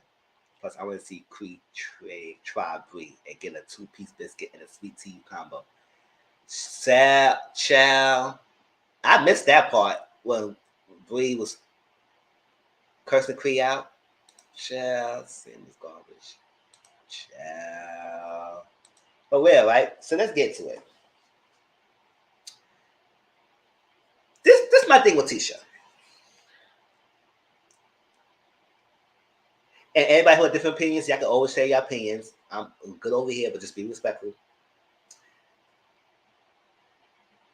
Tisha act like everything's perfect in her marriage. She experienced no infidelity. She experienced no, listen, even if she didn't experience the infidelity, she experienced some things about him. More so is misogynistic. He's rude as hell. He don't answer questions directly. He dances around questions. He doing the most. And the fact that she sit here and act like she haven't had any doubts, she had any reasons to look at her marriage and think that Kiki was lying. Kiki was not lying. Despite how people feel about Kiki, it is what it is. Whether y'all want Kiki to hear or not, I still stand by that Kiki did not say anything wrong in that party. The only thing about it is that they brought up Tisha's name and maybe they felt like Tisha was not there. You couldn't say nothing. And you was her cousin. So fucking what? She only said you had to look at your marriage, which is true, based on this evidence right here.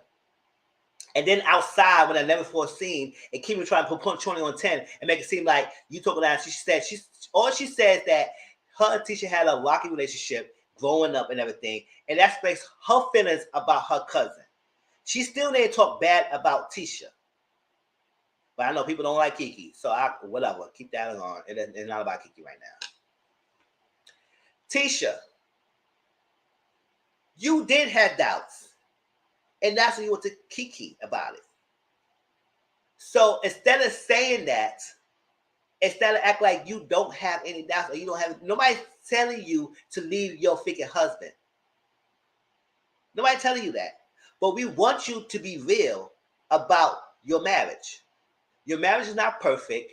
We don't need to respect your damn marriage. And you had doubts about things throughout your marriage. Now, whether you find any proof or not, I don't know how much of a freaking investor gadget you was doing. But it shows that you does at times don't trust your husband. So why you looked through his phone in the first place? His phone was unlocked and you just saw it? According to y'all, it was a DM. So you had to purposely go to his Instagram and click on that DM and read the messages. So what? So stop acting like everything is perfect. If you stop capping and realize, you know what? Yes, I do sometimes don't trust my husband. And sometimes he does things and say things that make me want to not trust him. And at times I had doubts. I haven't found any concrete evidence of him to make me want to leave the marriage. But yes, at times I had my doubts. If you would say that, people would have been off your back. But no, you come around, act like your shit don't stink. Mel and Martell is the only one who have issues, or Mel and Martell is the only one who wants your marriage destroyed. They're gonna phone your marriage. And every time it's always reflecting back to them. Why is they the only two that you always reflecting back to it? Y'all notice that every time there's a question asked, she would say this, but Mel, but him, but y'all, but the host, but. Tell me, stop it. If I saw a nigga picture, well, naked woman in my husband's phone, and he replied, "A midday work surprise. Oh, we divorced, and I'm taking everything. Ain't no damn DM because 14 years ago, you like a picture." That was a text, and he said a heart emoji. So I say, yeah, and then he can say 14 years ago. I said, Instagram, Twitter, a lot of these social media platforms was not around 14 years ago. It wasn't even thought of. You were still on flip phones, sidekicks, all the extra stuff, beepers. So what are we doing here? So you send your text, and then you gonna say midday work surprise. Oh, so you was liking it? Because if you're in a marriage, you would not be liking that. You should have deleted that picture. And then you gonna say you interviewed the girl, and she's just happy to send you a freaking picture. You were that fine to be sending a picture to? I want no gums up there, me. No gums in there, this busty around here. Hell to the no. You ain't that cute. None of that.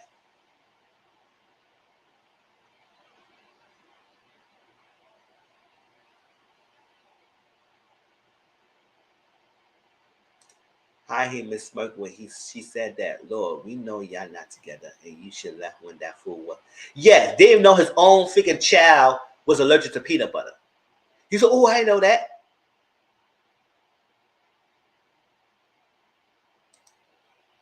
For real. 14 years ago. It was no DMs that time. So get your freaking timeline straight. And Kiki said, no, it was not 14 years ago.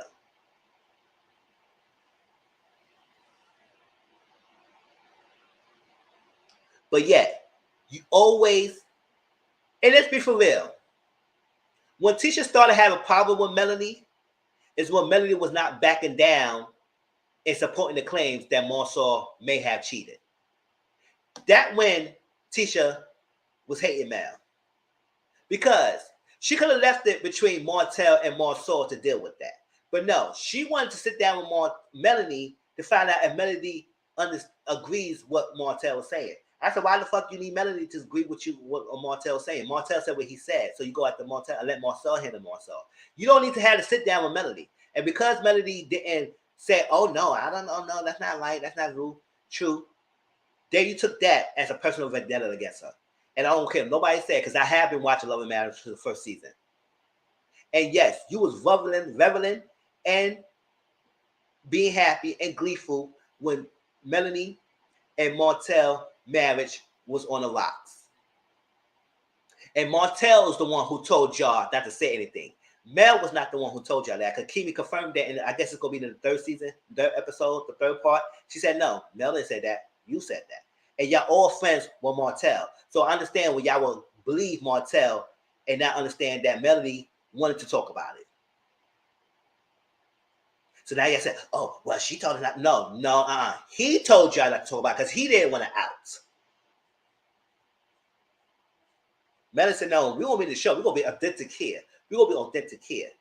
So when she had to sit down and she told you it may be possible, and then you will throw her face about the match on the BMWs. So no, since then, I don't like your damn ass, and you can't convince me otherwise. So I don't know why everybody act like Mel is upset on deadlifts like that towards Tisha. She has a reason to. And Tisha act like she's so perfect. And that's a problem. So no, I'm not here for her at all. I'm not here for Tisha. Tell it to be her freaking gum ass husband.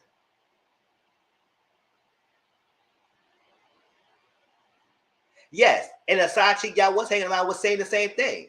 Even the side chick was saying, oh, it's true.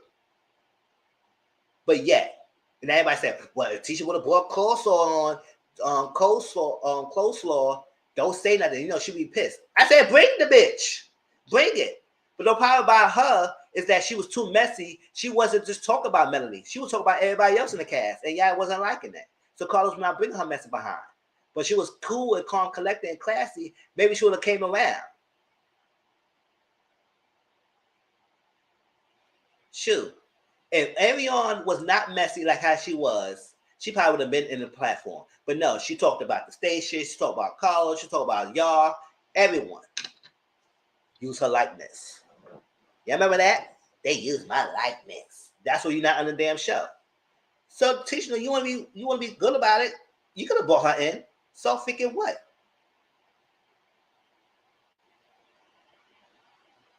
Everybody defending Tia. Oh well, if she would have brought course on Melly, we'd be pissed. Melly did it with her already. So what's the point? You don't have to bring her in. She's on fixing Instagram every damn week.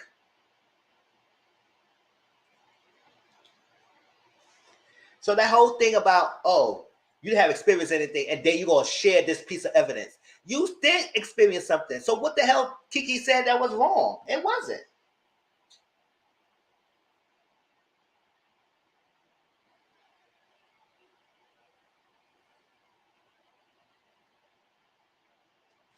That's why I was like, girl, Kiki was not lying.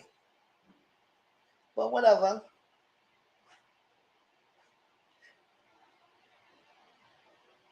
And Kimmy said, so why are you bringing this up and everything in front of us so she's not there? So what? She had a vulnerable moment. She thought she could kumbaya with God, and that was wrong and everything, whatever. Because Kimmy, I still believe you put 20 on 10 about that conversation because Kiki ain't said nothing bad about Tisha. And that's why I said it, and I still stand by what I said, that if it wasn't for your big C thing, I wasn't feeling for you either this season. And I said that. A lot of y'all wasn't on my views. I said that. I said, Kimmy, you moving funny.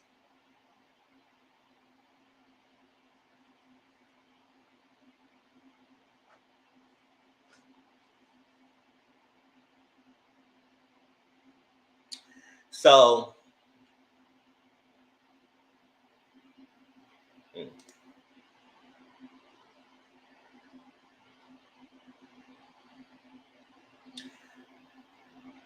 I'm not forgetting not anymore, child. Yes, she's not as problematic as the rest of them, but she is part of her Scott all through and through. Her hot box. I'll say that's something. And yes, his name is still Hotbox, until otherwise. Child. So they talk about this freaking laughing matter about Kiki's business. At the end of the day, let's get this fact straight, y'all. It was no reason for Tisha and Marcel to bring it up to the hosts at the time when Kiki already finished rehab and got out of rehab. So what's the point? It's not before she went rehab and she was going around. Was she was stealing pills on y'all freaking stuff? Was she was doing all that? No. She came out of rehab and she got herself clean and she was good. And she told you, y'all never know her anything for doing anything craziness in people's houses. So why do you think you should go share that to Mel and Montel? So I agree. Kiki was out of rehab. So she was not an addict at the time y'all told her the story. She got clean. She got herself together. So there was no need for y'all to tell them at all. Or y'all should have gave her the chance to say it. Like she said it. Y'all should give me the understanding, the opportunity to say my piece, to say my story. Now she did say she don't believe them also would have laughed about it, or I don't think Tisha would say about it because Tisha took me to rehab, or that yada yada yada yada yada yada yada, but whatever. At the end of the day, I do believe that Marcel probably was joking. Now, granted, he probably would, if he wasn't joking about the addiction itself, he probably was making some kind of jokes that made me feel like it. Now, Martel said there act like he don't know anything. I said, Martel, sit down. Be quiet.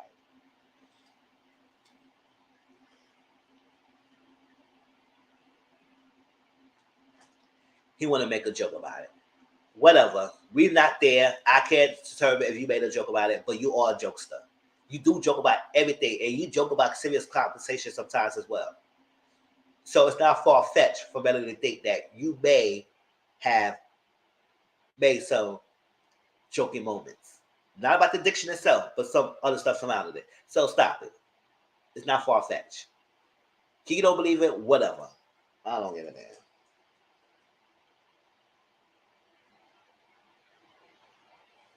Yes. The whole thing about it, she should have shared her own story. Point blank, period.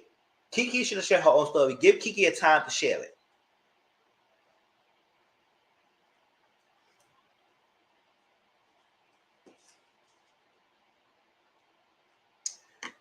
All right. At the end of the day, I know people don't want Kiki. I like Kiki. Whether she was brought in to quite as a cat, I think she was brought in to the figure extend to Scott's storyline, that side. Because at the end of the day, Tisha and Marceau was born. And they still are. To me, you should thank Kiki for elongating the situation. Because I was Kiki, I said, I don't give a damn about that bitch. I ain't coming here. Fuck out of here. And Tisha knew that Kiki was coming on the show. She didn't think that Kiki was just going to say something at the party. I said, so you wasn't ambush or surprised there. You knew she was coming on the show. Because I remember Carter say he don't bring nobody on the show and let the cast know about it. And I like Kiki, and she is interesting to me. A lot of people don't like her because they cousins. She should not do what she did as a cousin. But I said, what did she did that was so freaking pissed off and wrong? She ain't talk bad about the girl. But whatever. People have their own viewpoints about her. I like Kiki. Whether Kiki come back or not, I just know that she helped your storyline to make y'all relevant. So if she don't come back, it don't need to be. And if they limit Wanda too, we don't need to be. So you need to lay on your own freaking laurels. Now this whole Madonna event about this children thing, and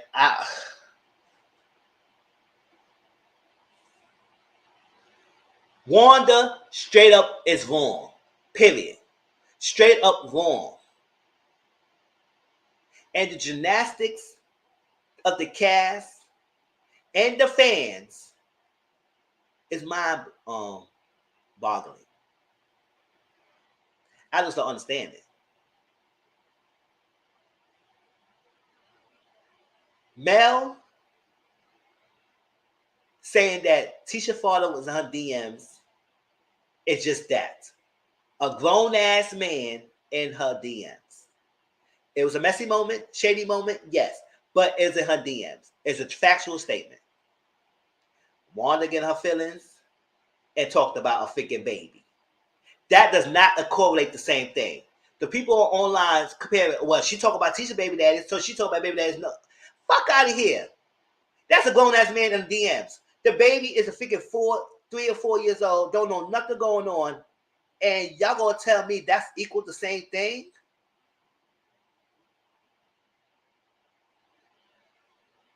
Are y'all hooked on phonics? Y'all need to go back to read a label.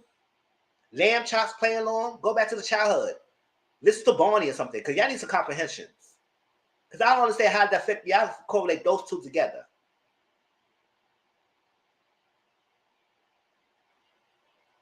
And she trying to use that, oh, Martell said this on Dr. Heavenly's thing. No, Martell didn't say that in Dr. Heavenly's thing. Dr. Heavenly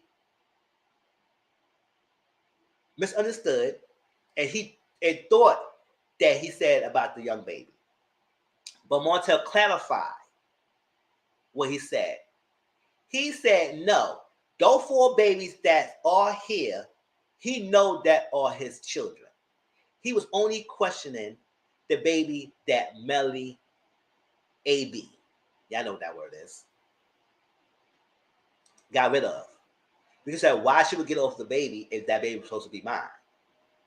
That perpetuates his thing about Melly sleeping around.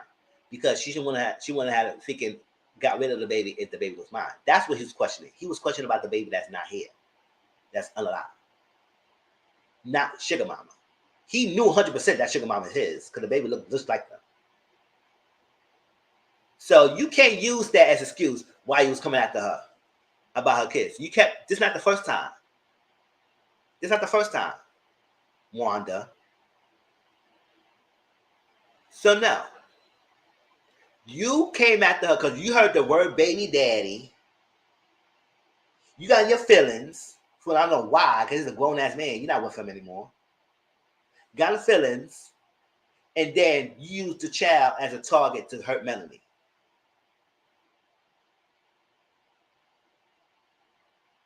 And people will say, oh, well, that's not what she said, everything. She was, no. In the episode, that's why I say, y'all was not watching the episode. Because in that same episode, she was in a store with freaking hot box was trying to hold her back. And she said, oh, yeah, I said it. That last baby of theirs. That last baby of theirs. I have a picture that show that baby is not Martell. I got a picture of the person who that baby looked like. So she was talking about sugar mama. Comprehension people. She was talking about the baby.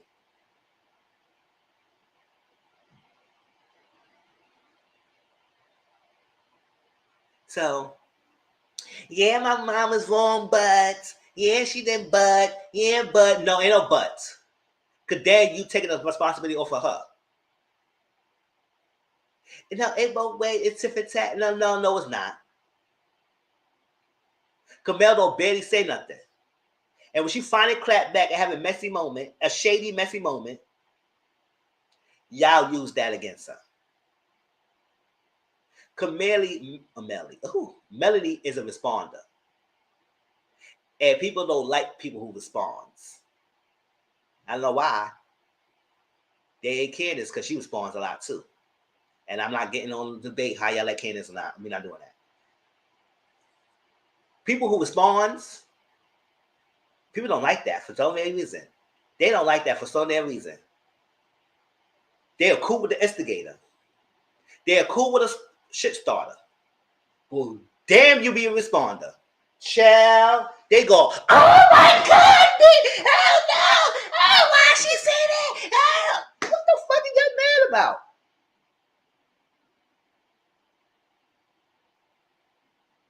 Y'all go on the rockers, not y'all in the chat, y'all cool peoples. The social media, y'all go on your rockers when someone responds.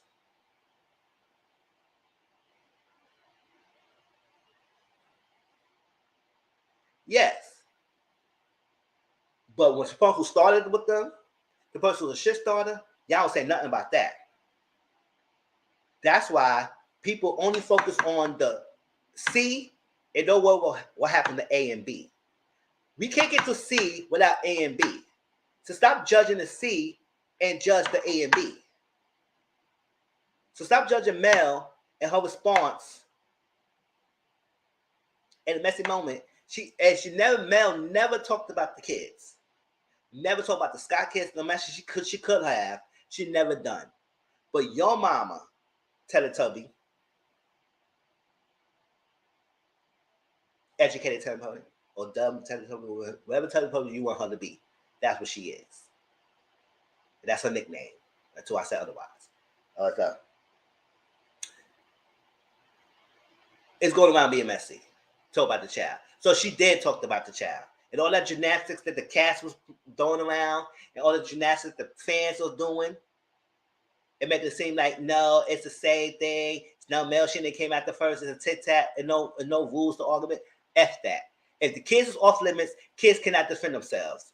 It's a plenty of materials that Warner could come after Mel for and not use her children. But she can't use anything else because she know Mel don't be starting with her. Or because Tisha don't like Mel. And that's the only way you going after Mel for, because your daughter don't like Mel. And best believe Teletubby was telling you things that she wanted to say, but she can't say, so she used you because you're not restricted to the bounds that she is restricted for. So she used you. If I would teach a mama, if I was Wanda, I would say, Tisha, you better fuck your own day, man. You better leave me alone. Let me go find my little man, my husband, my freaking boyfriend, and give me a little day. I don't got time for you. Leave me alone. I'm not going on social media. I'm not going, no man, no bacon, no head with cheese. I'm not doing all of that. You deal with that. Fuck out of here. So, the gymnastics that people's going through for this. Wanda is wrong, point blank, period. Nothing else to say.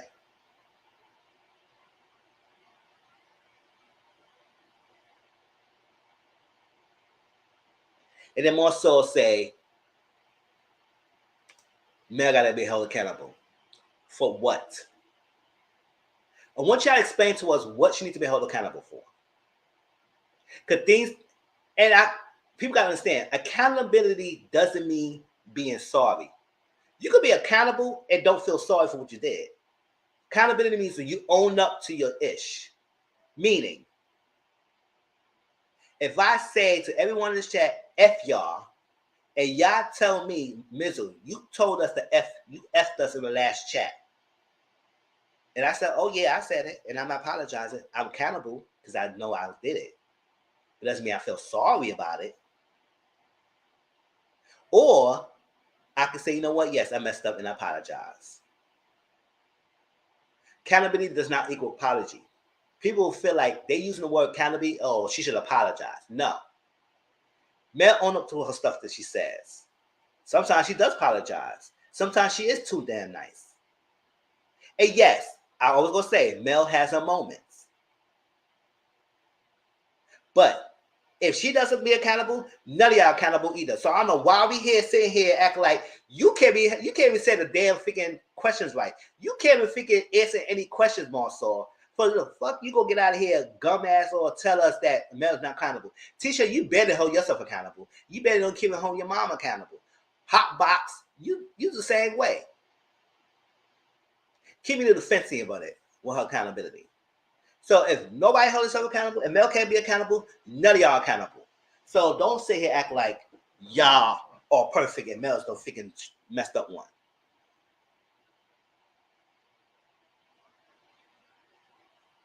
Yes.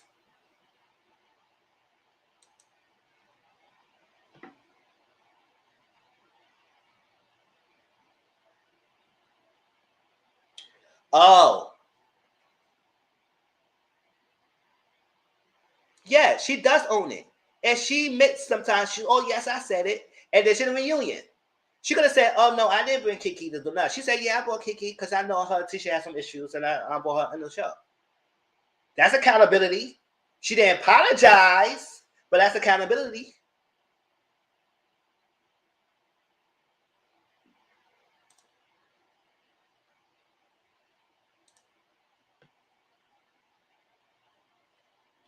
Oh, so what Carlos said, it seemed like y'all all is dancing around it, y'all being gymnastics and making light of it. So Kimmy said, "Who?" And I said, "Let me get you real quick, Kimmy." And Kimmy, if you felt strongly that Wanda was wrong, why the f you did not say nothing until Carlos backed you in the corner? You was mute, quiet the whole session until Carlos said, "Y'all is making excuses for Wanda." She said, who you said who? So Kimmy. Oh, so you don't want to say nothing? You wasn't saying nothing at all. And so he put in the corner. Now you want to say something? And I told Tisha because I said her mom was doing too much and she was wrong and she definitely went too far. But you didn't say nothing, though. You had to wait till he put y'all in blast. And then Hotbox want to say something. And Hotbox, his philosophical ass, want to say, well, oh, it was Martha Lisa said that. Whoever said what and saying that, well, it wasn't the case, yada yada yada. He said something, and I didn't really care for what he said. Whatever. Oh, he was trying to compare his relationship, his thing with Tiffany thing to this situation, and I said no, it's the same thing. If kids was off limits, the kids was off limits. Period.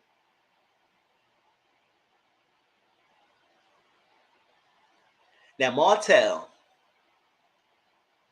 put Carlos on blast. He said the same energy you was giving Monster last season, why you don't have the same thing with my daughter? When she talked about the hair. Carlos got his feelings and got offended. Now I saw that freaking interview. I saw that review that he did with Dustin Ross. Everybody liked Dustin Ross and he gave his opinions. I said this nice. Yes, he gave good opinions, whatever. But Carlos said you want to check Martell. What you checked for? You got your feelings. He said, what? Because I didn't know. I didn't know it was an issue. If you made me an issue, because he said that whole thing where Martell apologized to MJ, the little one, and about the 20 girlfriends because MJ felt offended about it. He said he didn't like that. Marcel said, I didn't like that you had a film thing and I'm not allowed. I don't want my kids, my mind to be allowed. So Carlos expected that. He said he would never do that again. And I said, Gwen said, fine, yes. He wanted to apologize to MJ. That doesn't mean that he doesn't mean, and I do he believe that 20 girlfriends was a little exaggeration, but I do believe that he know that his freaking father had cheated. But it's what it is. Martell said he said in the reunion that he's not exposing anything. So he knows things and he's not exposing anything. That's his truth. It is what it is. He didn't like that. So he respected that. So Martell said, I wish you had the same energy with my kid. He said, so what's the energy to that? He said, when she wanted to talk about my girl's hair. He said, I didn't know it was an issue with you. Did you talk to me? And tell me? He said, I don't have to talk to you to tell you that. He said, no, and also like that. You talk and email me about all the other stuff like that. So why you didn't say nothing there? I said, who the fuck you get? I said, hold up. And Auntie Momo and Jada, all y'all could say, y'all heard me last night. I said, Martell, don't back down. Martell, don't back down. I don't want to back down. If I were Martell, I would have went on his ass. I said, how the hell do I? You had a whole scene when you saw me ran up to freaking Wanda and confronted her by talking about my kids' hair. We had a whole scene last season in Jaden's graduation party, me coming up to her being pissed off about talking about my daughter's hair. For someone who always pride themselves to be around all the situations, know everything about the cast, know all the tea, know all the drama, know all the social media, for you to tell me that he had to email you and tell you that it was an issue about Wanda, talk about her daughter's hair, when you had a scene last season about him being pissed off about that, and y'all barely touched that conversation last year. Y'all barely had a conversation about that. So every one of these people had to tell you they want you to talk about it for you to talk about it. So Tisha Lo barely want to talk about her infidelity, but she told you it was okay to talk about a reunion? Get out of here, you cum dusted bucket fucking ass. Get the fuck out of here. Don't sit here act like you was that pissed off. You're checking Martell about something, and then you gonna say, oh, I'm not a parent to know that was an issue. You don't have to be a fucking parent to know that somebody talk about a grown-ass woman talk about a freaking baby hair is wrong. You don't need to be a parent. I'm not a parent, and I know that was wrong. But I do have nieces. I do have nephews. I'm going to have godchildren. So how the hell you going to sit here and act like you don't know that was an issue?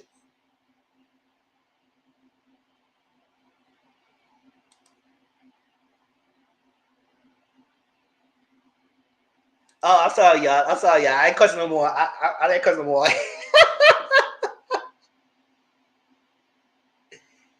I was like, and then you gonna say, you email and text me all the damn time. So, and then you gonna roll his eyes like you did something. I said, oh, look at this cunty ass. Look at this cunt. Child. Good thing I'm not a big YouTuber because he might have blocked my ass. Get roll his eyes and shit. Don't act like no. You know I was wrong. So Martell, you know what you do next time? I said, Martell, don't back down, but Martell, stop. Martell, stop. I said, Martell, no, he's not right. He's not right. At the end of the day, you knew that was wrong, and you should have addressed it.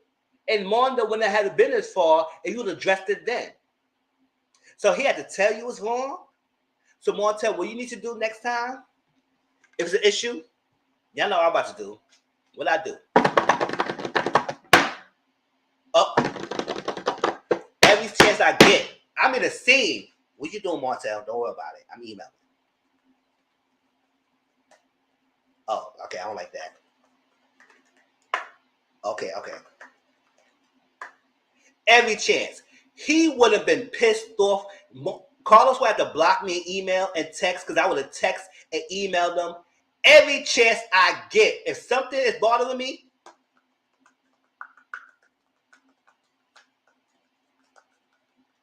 send. He would have been pissed off with me. He would have messed. He said, I know I told you to email, text me, but damn. But you said that's what you want, right?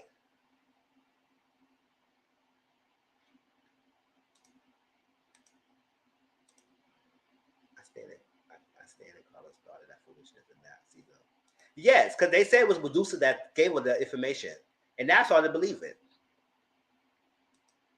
Medusa said, walking around like you that girl when you know you're not that girl. Exactly. Go sit here and act like, oh, I'm not a parent, so I didn't know it was an issue. They've been talking about it. Martell ran up to Miss Wanda, pissed off about it, and you didn't know that was an issue? You know that's an issue. I was so done. Now I know I can't wait for Bondi review, and I know I can't also wait till Erica review because I know they might drag him. Now I'm no lightweight when I come to dragging compared to these people. Child, I need to know some lessons. So, but all the reviewers I have saw so far who reviewed this, all didn't like that Carlos said that. Every one of them didn't say it. They didn't like it. So, for real. And then he go get his interview with Dustin. Oh, he thought he was checking me. So I was like, I said, you didn't check nothing.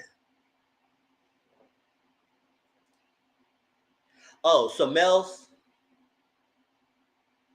you were nice. I'm gonna just go. Yes, you know I can't go on in like that. I wish I could, but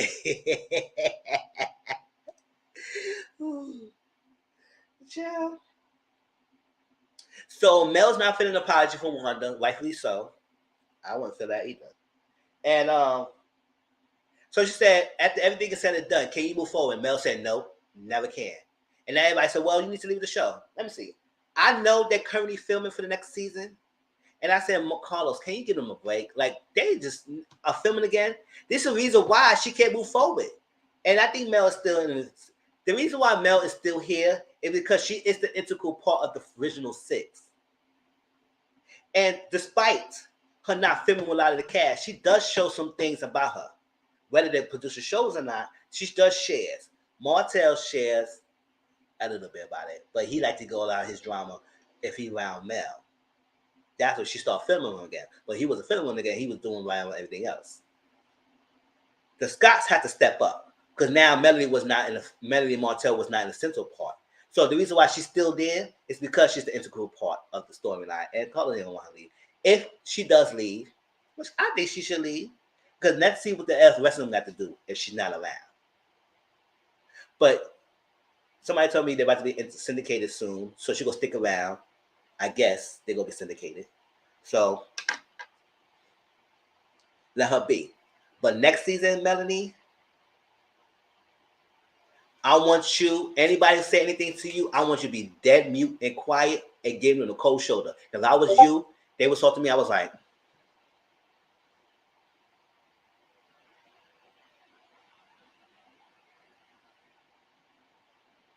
if they say Destiny difficult, I would be difficult. Not to the producers, but to your cast members. Y'all wouldn't get shit out of me. Mel, if I had a private scene with one-on-one, and if say for Kimmy had a scene with me, and Kimmy want to talk about Tisha,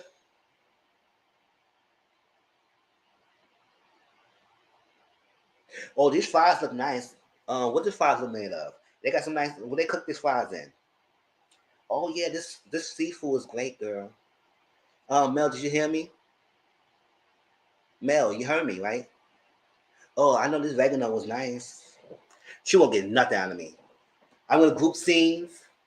Everybody trying to get a rise out of me. You know, look at this. You know, is my ball fit nice? Like, that would say some random things. They would get pissed off with me. They said, don't bring Mel. Don't bring him. No. Don't bring Menzel here anymore. He not saying much. I say, yeah, I don't care for y'all. If I'm not talking about my business, none of this, I'm not saying enough. Menzel, how you feel about Destiny? This color look nice on me, right? Child. Carlos had to get bad. He said, Menzel, you have to say something.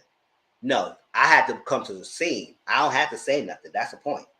Y'all don't give him no script.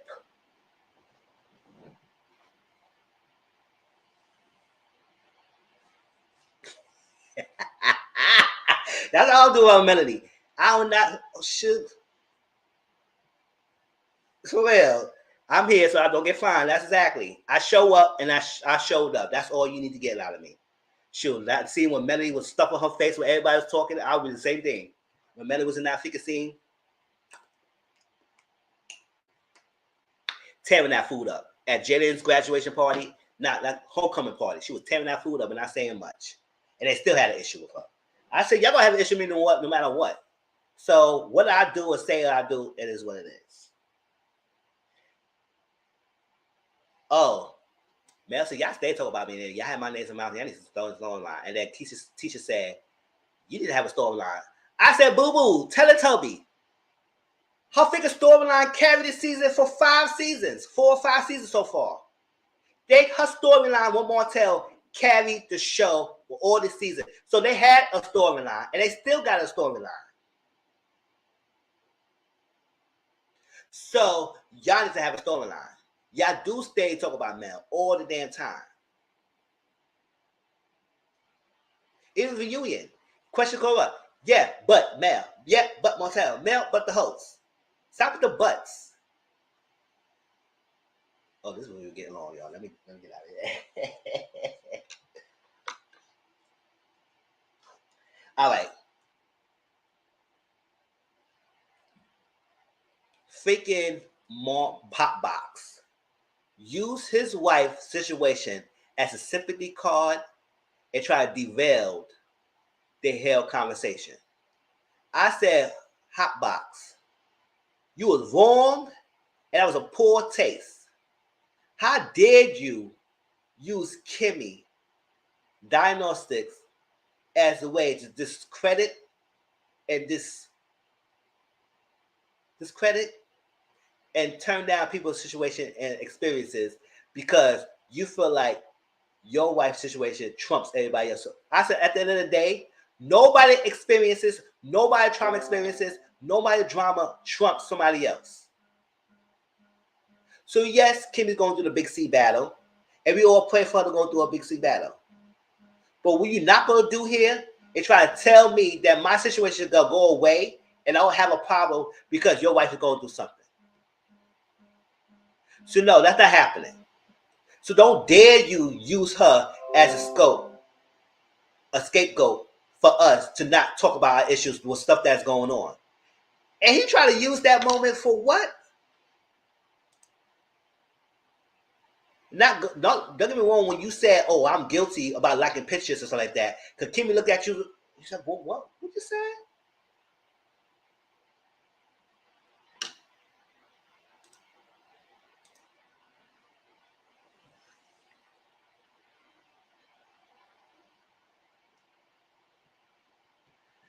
All right, so that's that. I didn't like it. Y'all let me know if y'all like it or not. Because I was poor taste. Destiny is Stormy.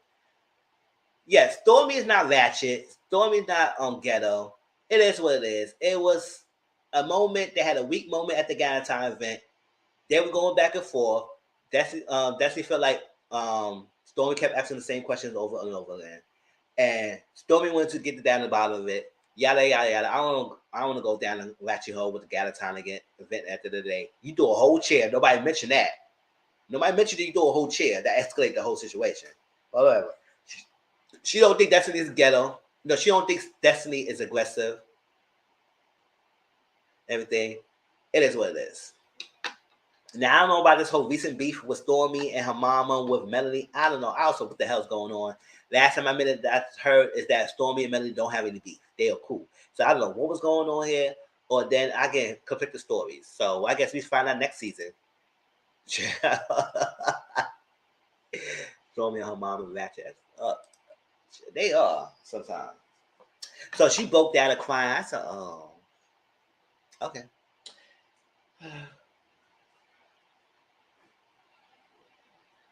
Now, Carlos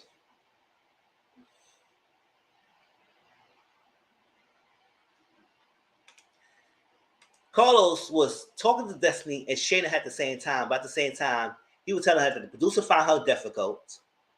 She don't share much. She's very private. And what you gotta say about that? That you are not in love and you're not in marriage. So people say, well, Melody's not in love and not in marriage, so she be off the show. I said Melody originate and create the show for the show to show. So she's an integral part of the original 6. So even though she's not in love and not in marriage, she's still showing her storyline, and that was part of what make the show and what it is. So the original 6 still need to be there. Now, they could do away with some of these people. They could shake up the cast. That's only if these people want to leave. It seems to me they ain't leaving. So I guess so.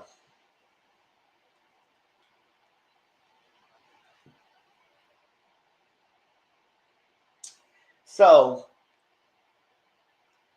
Destiny was talking, and she felt like, oh yeah, I shared some things and everything, and the production don't want to show anything. I said, if they felt like you was difficult, that means you wasn't showing anything. So what have you been showing? And if you can't talk about the divorce, why you can't talk about your process of the divorce? Why you can't talk about the process of you going through your emotions, the stuff that you did interviews with, if all that stuff you was talk about the stuff that you shared in the interviews, that's not protected by the courts. You could have shared what he was going through. You could have shared things about other things. You could share a lot of things, but you don't. But you're the main cast member and barely giving nothing. So stop giving her main cast credits. Demote her back to the friend of the show, or the friend of the friend of the friend of the show, and keep her off. Because she's not giving nothing and she's being difficult, dock her pay. Move on out of here. Oh, Stormy was slow here and got her to give her info about the host. My mom has hated them. Oh, really? Because the way how the mom was going on, she was going on like she had some personal vendetta. I said, what the hell you got against her? Got a lying palm. She does. So there's a lot of things you could share without the particulars of the divorce itself. You could share what you was going through by going through divorce. And people would be here for it. What's your emotions? How you got Madani off the ground? How you got a re back opening? What's your process? This stuff like that. So Kimmy interjected and interrupted Destiny. Now I do have to agree. Kimmy, Destiny was talking. Now, granted, Destiny was trying to say like it was only her, but still, she said it happens to the rest of us. She said no, but she was talking to me. I said yes, Kimmy, let her talk. But Kimmy had some glass Axagon against Destiny, so I said I don't know what that was about, but Kimmy was not here for it. Okay, for real. That's all she was given. She wasn't given much.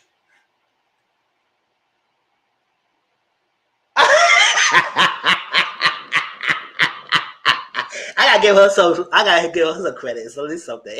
Give her some hope. She never got off the ground in the first place. Chill.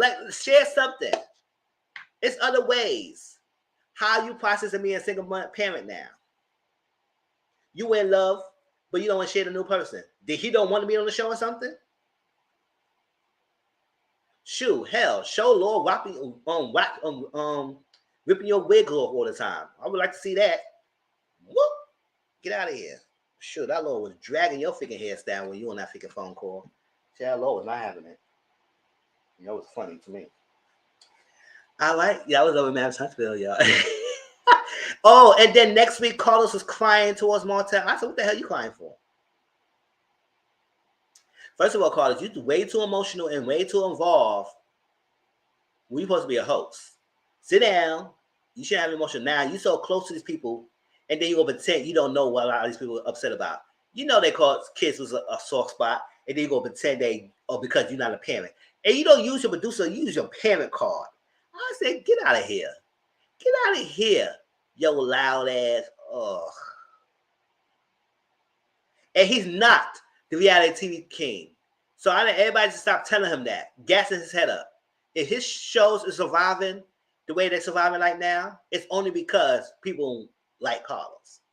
Not because his show is doing something great. Because Love and Matter Transfer, they don't shake it up, they're dying. Bell Collective, whatever. DC, I give it another season. I might still review it, but doesn't mean I would get entertained about it. And Carlos, stop having the social media as part of the integral part of Love and Marriage Huntsville. That's the issue. Stop the social media. Put in your contract, no more social media content that's going to be played in the game. If y'all go on social media and talk about cash, you be Dr. Pay. Modified $1,000. You wish they would stop doing it. And anybody who's close to y'all going on social media on your behalf, dock $10,000. Child, they would say, oh, no more social media. Ma, shut the F up. You better not say shit. You better not say shit. Right? I got it here. Watch out quick fast. In between cast too. Don't go on social media. Now, if you want to go on social media and recap about something that happened on episode and the people want to know your thoughts process, that's fine. But if you need to talk about other cast members, cut it. Off of that. Cut it.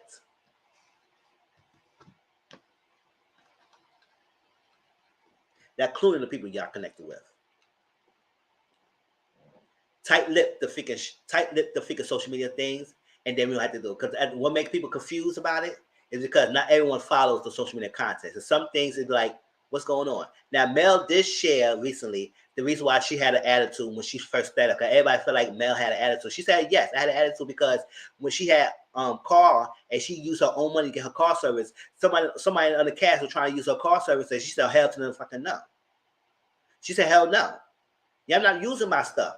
Y'all dog me out and then y'all want to use my stuff? No. She said no. And they would get pissed off about it. She said, oh, they agreed to pay. I said, I don't care if they agreed to pay. I don't care if they can suck my... Y'all not getting my car service. I pay mine out of my own money. It was production money. It was nothing. You're not using my 2 cars. So no, find your own transportations. So yes, she had an attitude. And that's why she had an attitude when she stepped in. And she was stink-faced with it. And I don't blame her. Y'all not using my services. Y'all dog me, but won't use my services? Hell to no. That was Lovely Man Time for y'all. That was my review of Mr. Talks. Oh, look at it. Over 7 o'clock, y'all. I've been talking. Y'all ain't said to this and stop talking. And we got the circle tonight at 10 o'clock, y'all, right after the panel. So I don't know what topic she's talking about. Let's see. Oh, Sonny was talking on. He was calling us on Instagram. Sonny, what happened, Instagram? After the panel, 10 o'clock, we're going to talk about the circle. If no panel, I'll probably push it up. But I think it's a panel. So it's going to be 10 o'clock, circle. Auntie Mama going to join me. So we're going to talk about it. It's great to have another person to talk about it with me. So I appreciate y'all. I love y'all. Next Sunday at 4 o'clock, we will talk about Lonely Mass Huntsville, the 3rd part, Growing Up Hip Hop, the next set of episodes of Ultimatum, and Love and Hip Hop Fam Reunion. The same 4 shows. We're going to talk about it again next week. And then next week, 10 o'clock, will be The Best Man Final Chapters. If y'all did not see it, please watch it so we can talk about it and everything. Or if you didn't watch it, you want to come around with reviews because y'all love me so much, we can talk about it and discuss about some things. Because it was good. I enjoyed it. I really did enjoy it. And we're going to talk about it next week. So please catch up. It's on Peacock. If y'all want to do a watch along again this week about it, if y'all want to catch in with me, y'all let me know. If none of us, we're going to be watching other shows. All right. I appreciate y'all coming through. Thank you so much. Welcome back, JW. I miss you, boo. CM, JW, Auntie Momo, Dominique. Thank you for the new subscribe, new person in the chat. Oh, my account for commenting. Love it. Hope you show up more. Thank you, Tashley. That's my aunt, y'all. Al. She came through. Appreciate y'all. Love y'all. See y'all later on tonight at 10 o'clock for Circle. And I'm about to get my son to eat. So I'll have some food. And love y'all. See y'all later tonight at 10 o'clock. Don't forget. Peace out.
All right, love y'all. See y'all later.